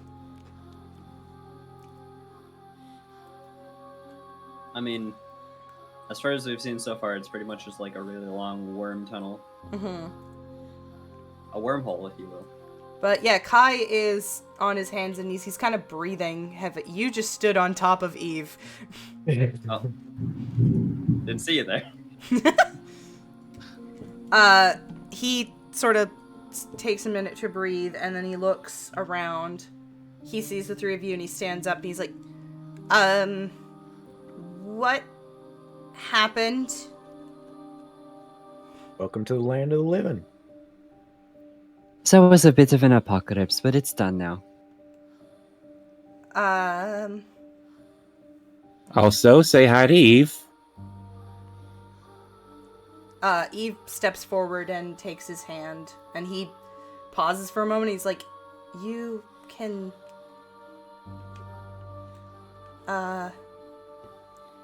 you can touch me. What What part of land of the living did you not understand?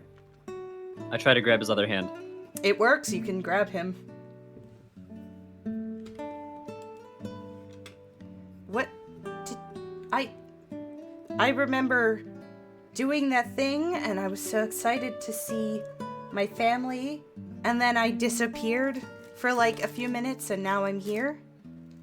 It's not been a few minutes for y'all. It's probably been a long time, but for him, it's been kind of a thing. A few minutes, an hour. Yeah, it's the same. Hours? Magic's weird like that. Yeah. He's also not nearly as, rambly as he's usually. It's almost like he's in shock, because he's not a thing. Also, I didn't have time to update his token, but his eyes look normal, not voidish like that. They look like normal brown eyes.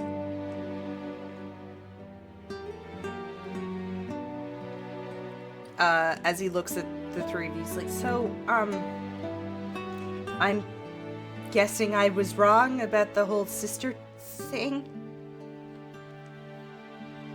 Partially. I mean, you kind of have a sister in front of you.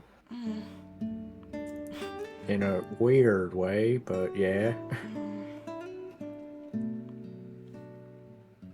And technically you have a brother standing right in front of you too.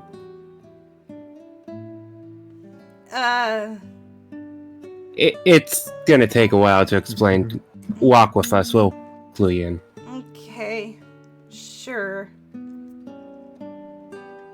You see these two, by the way, floating down off of this path into the... You now see it's this giant crevice. And I didn't make her token, but they're talking to a third person here who has long, straight black hair and is in a very... almost like a quiltish-like poncho that is bright yellow with different splotches of color around. And Asmo, you immediately recognize Karna. She is the Lord of Reincarnation, and she seems to be talking very excitedly to these two. She looks up at you and she waves, what is the word I'm looking for? Like royalty. What is the word I'm looking for? Elegantly, I guess, is the word I'm looking for. At you, Asmo. Because, again, they all knew who you were from the beginning. Yeah. I'm just gonna tip my hat. But yeah, y'all can leave this cave. Let me make this day. Delete these two. Go. Go away. Thank you. Oh, let me... And... put him there. As the five of you are walking and kind of explaining shit to Kai, along the road, you see someone approaching you. Along with someone else by her side.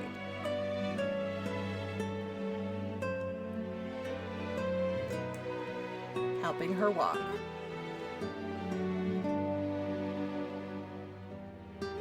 I wave to Allison. Allison waves back, she looks like she's also has no idea what happened, but she knows that she's like, everything's fine now, so whatever happened must have been okay. It's been over an hour, right?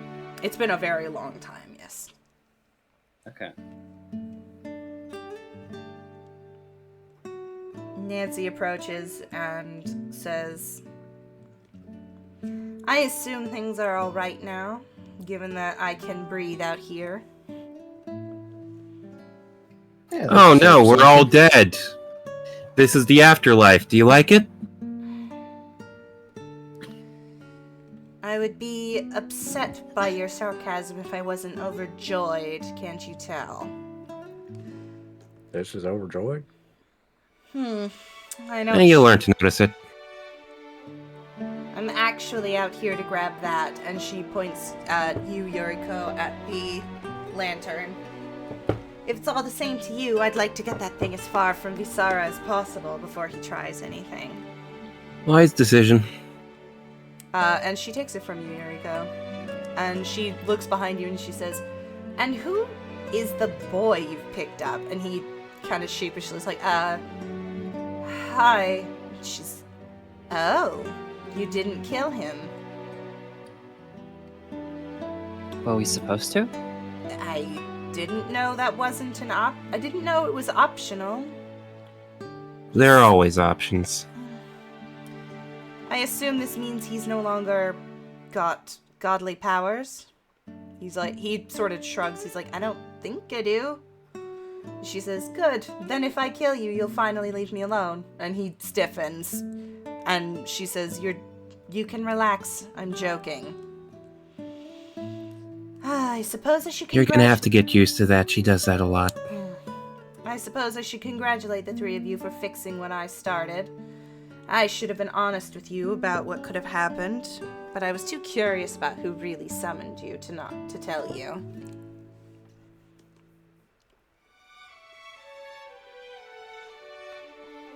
Well, you know what they say. Curiosity killed the cat. And half the planet with it. But I think everything's been put back to normal, so no harm was truly done. I wouldn't say that. But... She's saying that with a sarcastic-ass smirk on her face. The three of you look like hell. Yep, no harm is done. Let's go do some karaoke. And as Yuriko like starts walking off with this like statement in mind, she just starts like violently coughing up blood. Perhaps. Do some what now? Perhaps the three of you should come home and see an apothecary. I know a pretty decent one, she says, and she holds up her still bandaged hand. Because remember, before all of this happened, she got her arm broken by somebody, or hand broken. Yep, I think that would be for the best. Allison says, I'll let you cut the line. Dad's a really good one. And that is, with that, the end of the adventure. But we can do epilogues. We can do them now, or we can do them next week. Because it's Now, 2 hours. please. Now? Okay. I want to do Asmo's epilogue first, because it's the one I've planned the least. Wow. It's fuck off. We can start everyone's epilogue at Nancy's house if you'd like. Where the fuck are your tokens? Players. 1, 2, 3. We'll start it right as she's basically taking the soul fire and carefully putting it back into Lavinia. And you see Lavinia kind of take a deep sigh as that happens, almost like her body's readjusting to having a soul inside of it. But she says, "There. I told you it wasn't going to be that big of an issue."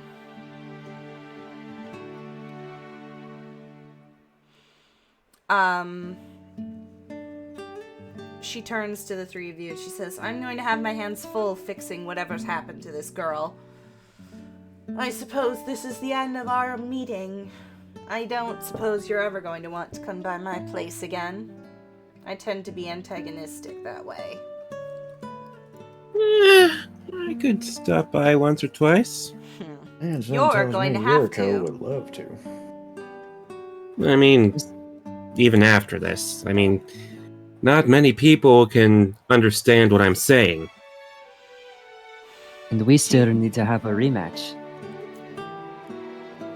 You say that, and for the first time, she, like, kind of smiles, and it's not in a crude, like, smug or smirking way. She almost looks like she's actively, like, just passively happy. She says, "I wouldn't mind that." What's I can't promise all your walls will be intact, though. She shoots you a glare, and she says, "If you break another one of my houses, I'm going to cut your head off. Another one of my walls, not houses. Fuck you. I'm tired." She says, "If you break Nancy another one of is my a walls, I'm going to landlord. cut your head off." By the way, your mask has been silently commiserating this entire time. What happened? Well, let's just say he's in timeout. Asmo, you are the one who has the least reason to stick around. After this, you are free to go back to your thieving days, but you also remember your time as Sacrosanct, god of the afterlife. God of expiration, or the after, which is what they called you.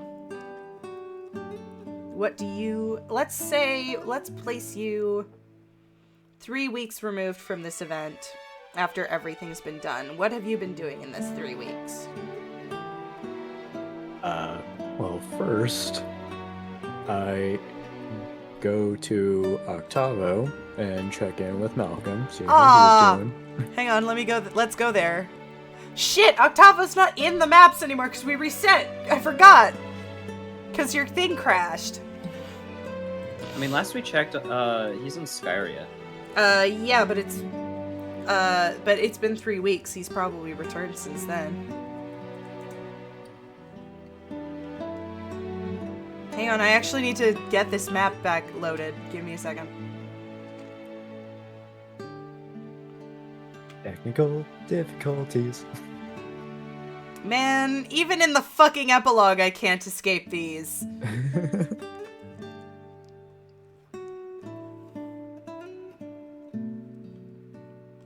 No matter what, the technical difficulties will always follow. Doesn't matter what you're doing.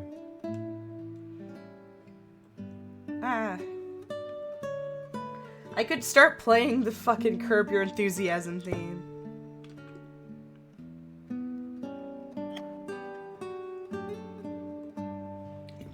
Oh my god, please fucking load.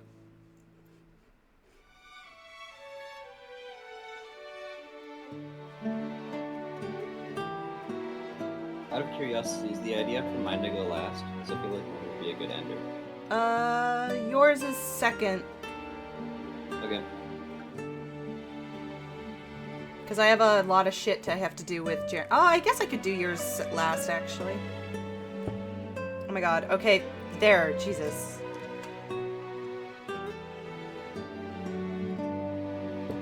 Yeah, let's do mine last so I don't, like, keep everyone else waiting.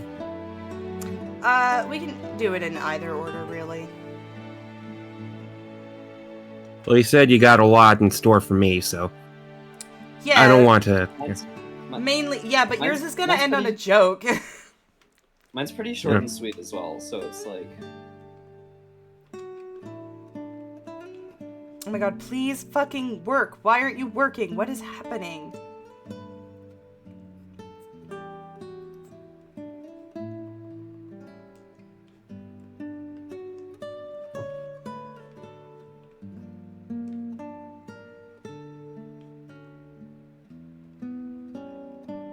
You gotta do save changes, I think. I did save the changes.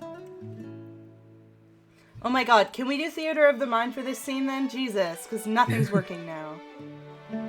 It's fine. I think it's fine. You guys? Yeah. Alright, Jeremy. Not Jeremy. Fucking... Asmo. How many episodes and you still can't get that straight? Shut up. You enter the town, and I imagine you go right to the tavern where you first met the two, and you see Marcus and Avius chatting away at the tavern. Marcus? You said Marcus. Did I? Yes. Yeah, you said Marcus. Malcolm. Malcolm. I'm dying right now, okay? It's 7 o'clock. Am I in your will? Come on. Yes, all of you are. Malcolm and Avius. That's a mistake. Yeah, you're talking. still waking up at this time. And Malcolm looks at you and he raises his drink to you. He says, "Oh, Asmodai, it's been quite a while since I've seen you last." Yeah, that has. He sort of looks at you with like a smile, which is odd because, you know, the 2 times you've met have not exactly been pleasant. But he doesn't seem to dislike you as much as he did last time. He just seems to gonna still sit have an at the air of... table. He seems to still have a bit of an air of sadness around him. Mostly, you know, probably because of his sister. But for the most part, he seems pretty happy. Yeah, I'm gonna sit at their table. What have you been up to? Well, saving the world, actually. I wish I could say I'm surprised by that. Yeah, well, this next part might be pretty surprising. You ever heard of Sacrosanct? I'm afraid I haven't. I know it's a word, something that is of great importance, but if you're referring to someone by that name, I'm afraid I don't. Yeah, apparently, like millions of years ago or something like that, Solstice and Stygian had a brother, Sacrosanct. I suppose that makes sense. And Avius nods. He says, "Indeed, indeed. Because, you know, one's for the before, one's for the now. I suppose having one for the after would make sense." And Malcolm nods and says, "Indeed. That's what I was thinking." Yeah, well, apparently, a bunch of people before me were all reincarnations of Sacrosanct. Levi was one of them. They both kind of blank in surprise. They say, "Levi, the one who tried to steal our book?" And that's what Avius says, but Malcolm sort of blinks and you see a change in his eyes and he realizes what you're about to say next, and he says, "I see. Well, if any other version of Sacrosanct would wish to come to our city, they only need to ask if he wants to borrow our books." Well, I don't think I'm gonna be needing to borrow any of them anymore. Considering that Stygian is back to being more or less dead. Let's hope she stays that way for a considerable time. Well, I'm saying more or less because there's more shards of her, but it's a work in progress on showing her the error of her ways. One can hope she turns back to the light in time. Yeah. Yeah, that's what me and Jeremy are hoping for. Is there anywhere else that you go other than Octavo? Before we leave Octavo, did we manage to get the lore keeper back from Kai? He didn't have it. It's still at the place that he left it. Can I say? I mean, we can just say that you went back to get it.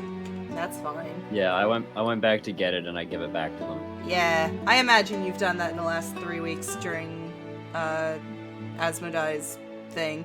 That might be part of why they're so nice to him. They're like, oh yeah, you gave us back our book like you said you were going to. We're cool. Yeah, Evelyn is pleased to have it back. She'll let you into the library whenever you visit Octavo, the three of you. Even the one who destroyed one of her books, Jeremy.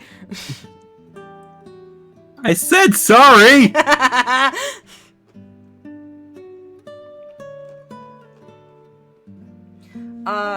Is there anywhere else you wanted to go, though, Asmo, before we move on to the other stuff? As I get up and go away from Avius and Malcolm, just say, well, just wanted to catch up with you two. It's good to see Hope you everything's again. going. Yeah, hope everything goes well for you. And the same to you. I would say may Solstice be on your side, but I have a feeling that's already the case. Yeah, maybe. Alrighty. See you around.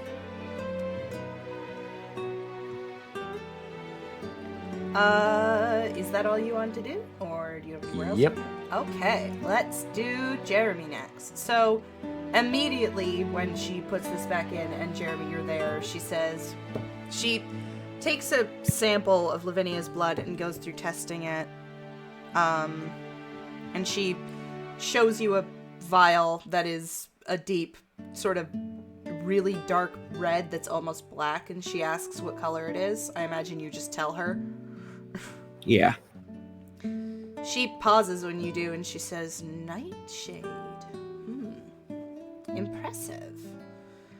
I don't know many people who can use Nightshade to keep someone in a coma without tipping them over to the side of death. Very impressive work this Dr. Crawford did on her. He must Well, give him credit. He was an expert in his craft. Yes.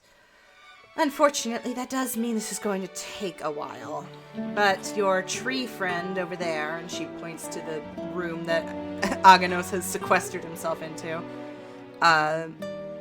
offers some decent insight. I'll be able to get her back up on her feet in a while. In the meantime, I have a very important thing I need you to do. I already have an important thing in mind, but I'm willing to hear you out. Good. I need you to get as far away from my house as humanly possible. What? Jeremy, I understand your deal with with the mask here was that she has to be perfectly safe in order for him to be removed.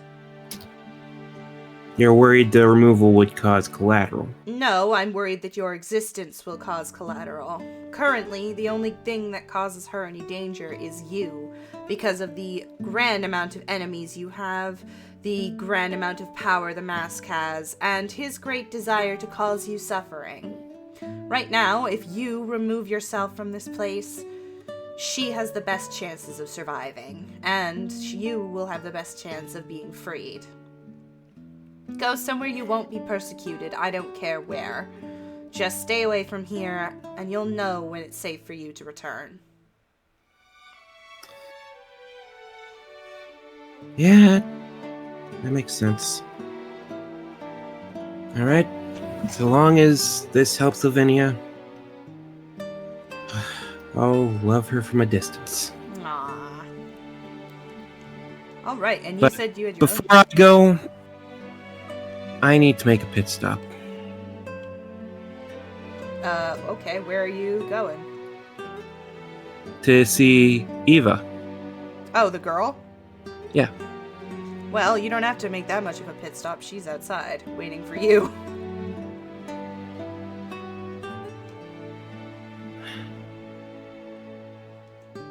I was wondering, would you like to go traveling with me? She looks at you, she, pauses for a minute, and then she nods. She says, I'd like that very much, Mr. Jeremy. Jeremy chuckles and bends down. All right, hop on, kiddo. aww. I imagine your travels to get as far away and not be persecuted would be probably Skyria, because everyone there likes, Vis. And Plus, you have an inn with the Tsarina. and it's a good place to keep the masks. Yeah. The next, I'll say it takes 5 months that you are in Skyria. It is a lot of, like, mostly, you know, keeping to yourself. Sometimes the Tsarina will come over and see you. But for the most part, you're on your own. And Eve kind of, because of her weird vision, keeps you in, sorry, my brain shut down, in the know of, like, what's going on, because she can kind of see things. So she lets you know whenever stuff happens. You see the moment that Lavinia kind of wakes up, and as she gets progressively stronger, like, her muscles recover and all of that.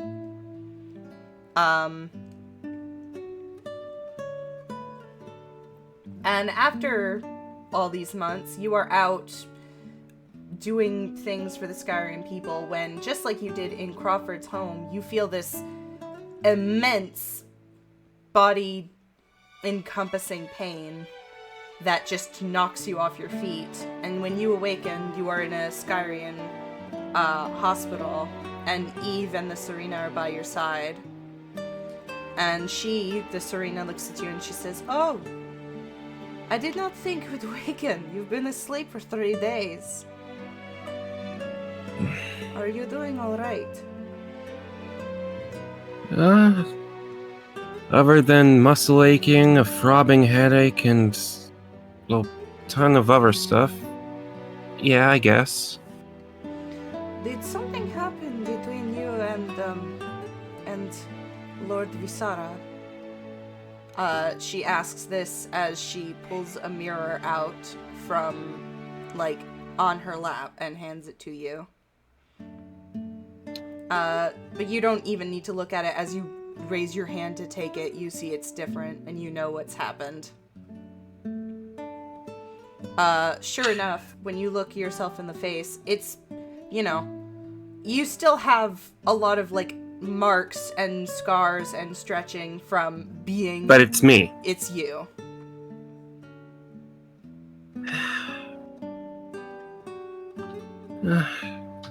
Nothing you need to worry about. Our business just concluded is all. What did you say? Despite everything, it's still you. She nods. She says, "Well, I do hope that means that Visara will be able to visit us again. Seeing him Actually, again." I have a feeling he's still in there. And he's gonna want some people to treat him with some respect, you know? This is out of character for a second. Jeremy, what the fuck?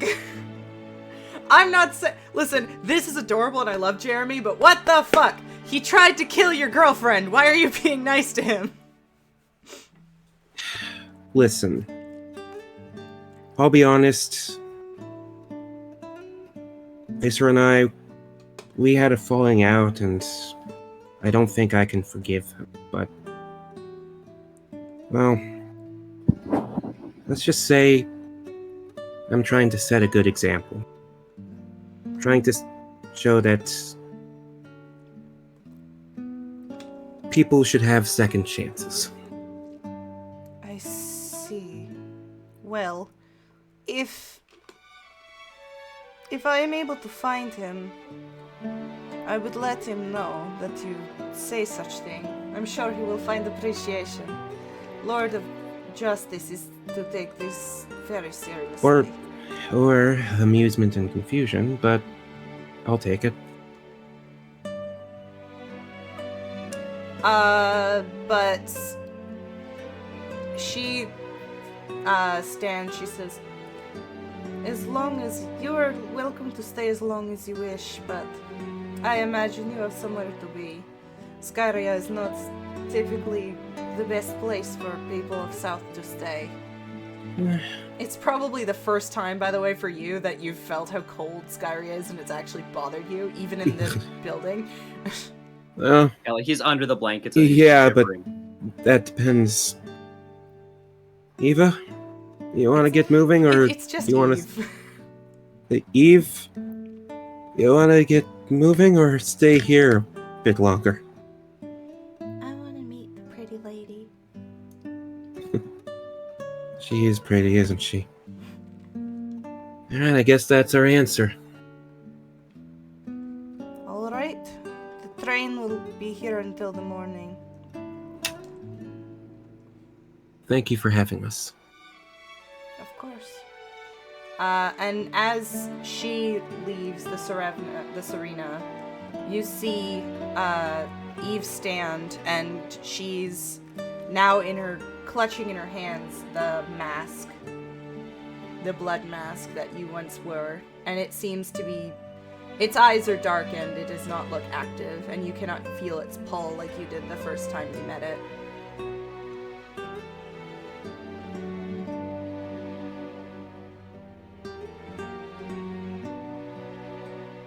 What do you want me to do with Mr. Justice?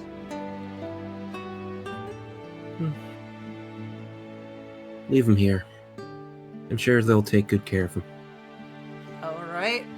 She leaves it there, and it's once again that 3-day train ride from Skyria to Kalistar. And when you return to the Stone District with Eve, way back when you first came here, a bunch of people basically saw the three of you and were watching as you entered her house, and you notice for the first time since then, they're doing that again as they don't recognize you. And you go to knock on the door, and she opens. When she opens the door to you, it's been 6 months. She opens the door, and she looks, and she narrows her eyes, almost like she doesn't recognize you. What, you want me to break a wall or something? Oh, sorry, you look so normal. I didn't recognize you. I'll take that as a compliment. You should. Come in. She lets you in. And Come on, Eve. standing right there, waiting for you, standing. I assume you filled her in on what happened? Nancy just looks at you and she shrugs. Lavinia pauses for just a moment as she recognizes, but she runs to you and embraces you, because it's been fucking forever. And I missed you too. she looks at you and she says, next time a scientist invites me out, don't let me go. I think we'll have other priorities for a while. I'd like you to meet Eve. Eve smiles. She says, Hello. You're very important to Mr. Jeremy.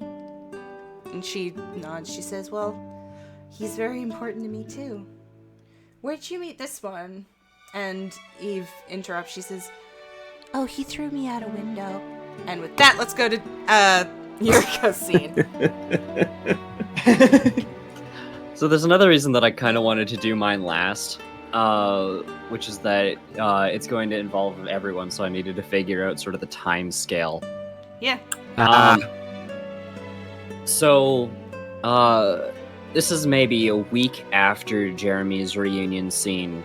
Okay. Yuriko has called everyone here with sending. There's a spell that she's been studying for a while, not for the entire like however many months, but she did need to find a way to generate the income to do that, like to actually acquire the scroll. Yep. And I closed that. Oops. She is going to say is something that I wanted you all to see. Oh wait, I didn't finish Jeremy. Oh, whatever, it's fine. Yes. Oh. No. If you want to go back, Well, I was just gonna say, like, as like Nancy was like, basically like, I didn't do this out of the kindness of my heart. You owe me something, Jeremy. And then I was gonna point out that you left the thing you were supposed to give her in Skyria. I mean,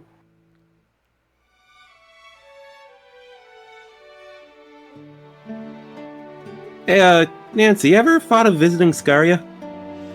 She pauses, she scowls at you, and she says, "I take back every nice thing I've ever said about you. That's fair. The next artifact you find is mine, alright?" Should I make that promise, Liv? And she grabs you by your collar. She says, "That's not a promise. That's an order." And she lets you go. All right. You do owe her. Agreed. She did help you and then save the girl's life. Agreed. But yes, we're back to Yuriko's scene. Rakuri, that shouldn't be an issue in the future. There's something I want to show you. she casts teleport on everyone. To get everyone here?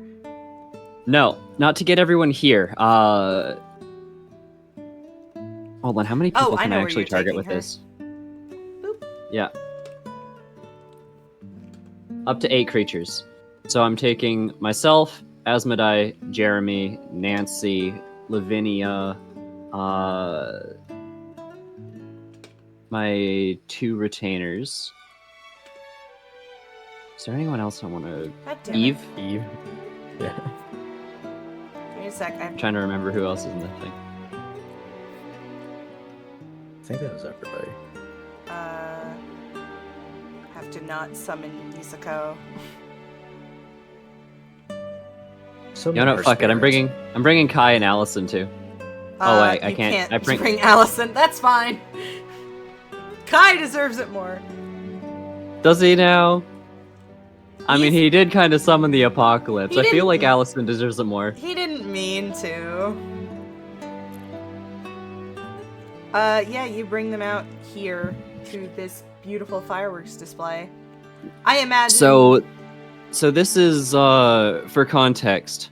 Yuriko is sort of deeply connected with this place. Not last year. When Yuriko was much younger, she and Nisako had snuck to the first sort of level of Sentoyama, which is technically illegal to be at, except during a certain time of year. Because there's a fireworks display that happens at a certain time of year that she snuck up here to watch this with Nisako in the past. And she's informed you about this, like, in the last little while. But she wanted to make sure to get you guys all here at this specific time to see this. And as we're sort of watching this fireworks show, maybe one or two people out of the corner of your eyes notice Niseko actually standing right here and just sort of fading away, smiling. I imagine Nancy isn't able to see any of this, because this is not the dreamscape. She's mostly just there for moral support. Yeah, Which is I'm just saying, like, yeah. Asmo probably notices it because of his massive passive perception. Oh yeah. And the fact that I am pretty much death. Yep. I did have another scene with Yuriko in mind. That can take place like way before this, like in the midst of while Jeremy is in Skyria. Sure. So, at some point, Nancy did ask you to come back to her house. Like, she sent you a letter saying, hey, come here. I have something very important to do.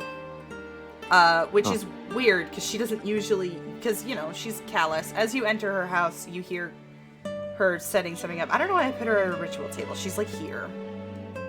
You see in the middle a giant chunk of Onyx Chalcedon surrounded by a bunch of crystals and a magic circle that she's drawn. Her zombies are around, I just don't care to put them in. And when you approach, she says, oh good, you did receive my letter. I wasn't sure where you had traveled to. I think I owed you this chance. I did say I had something for you. And her eyes start glowing and she starts chanting under her breath, and the Onyx Chalcedon becomes misty and glowing, and then you hear a voice that goes, hello? Is someone there? And the voice is much higher than the last time you heard it, because you were imagining it, but it is unmistakable who that is. I've missed you so much. Yoriko? I've missed you too. I've been watching though. You've done incredible things. I'm very happy Often. that you've made new friends. Oftentimes I feel like I'm out of my depths with off doing such crazy things with incredible powers that I could only dream of.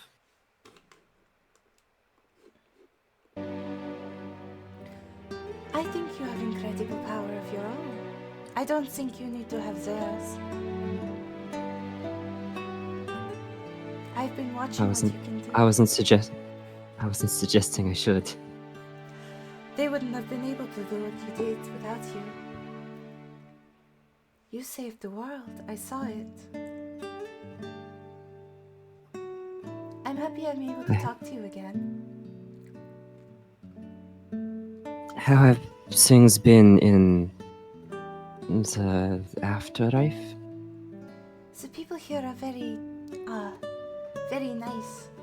They've offered me a chance to reincarnate, but I've been waiting for you.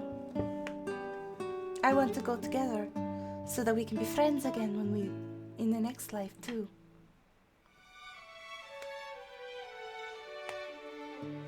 But I want you to Yuriko. make me wait a long time. Yuriko gives a smirk and she says, I'm planning on it.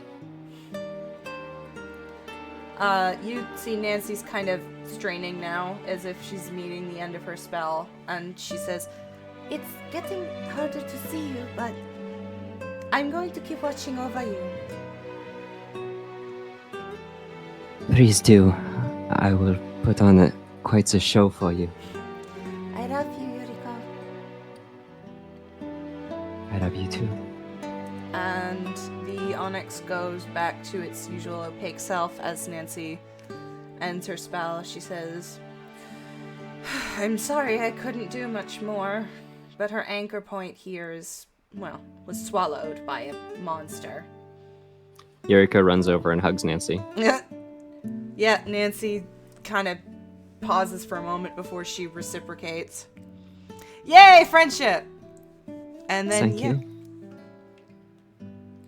let's go back to the star sky where all of this is happening.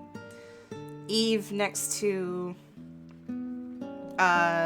Jeremy, Asmodai next to Nancy, Kai enjoying sights after being alive for 6 months. Everyone's just enjoying a celebration as they have successfully completed this story with the three of each other.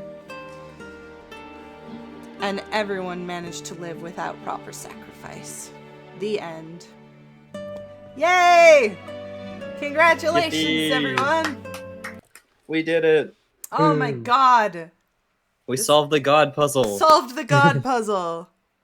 Oh my god. Okay, stream ending scene. Alright, next stream will be Tuesday. I'm gonna do Outer Wilds, and I'm gonna limit myself to only playing for 2 hours so I don't get fucking frustrated. I don't know when we're gonna do another D&D thing. I want to take a short break before we do Monster of the Week so we can do other, like, multiplayer games. But then we're probably gonna do Monster of the Week, and I'm excited because I'm gonna be playing a character that time instead of DMing. But I'll see y'all then. Bye! Bye.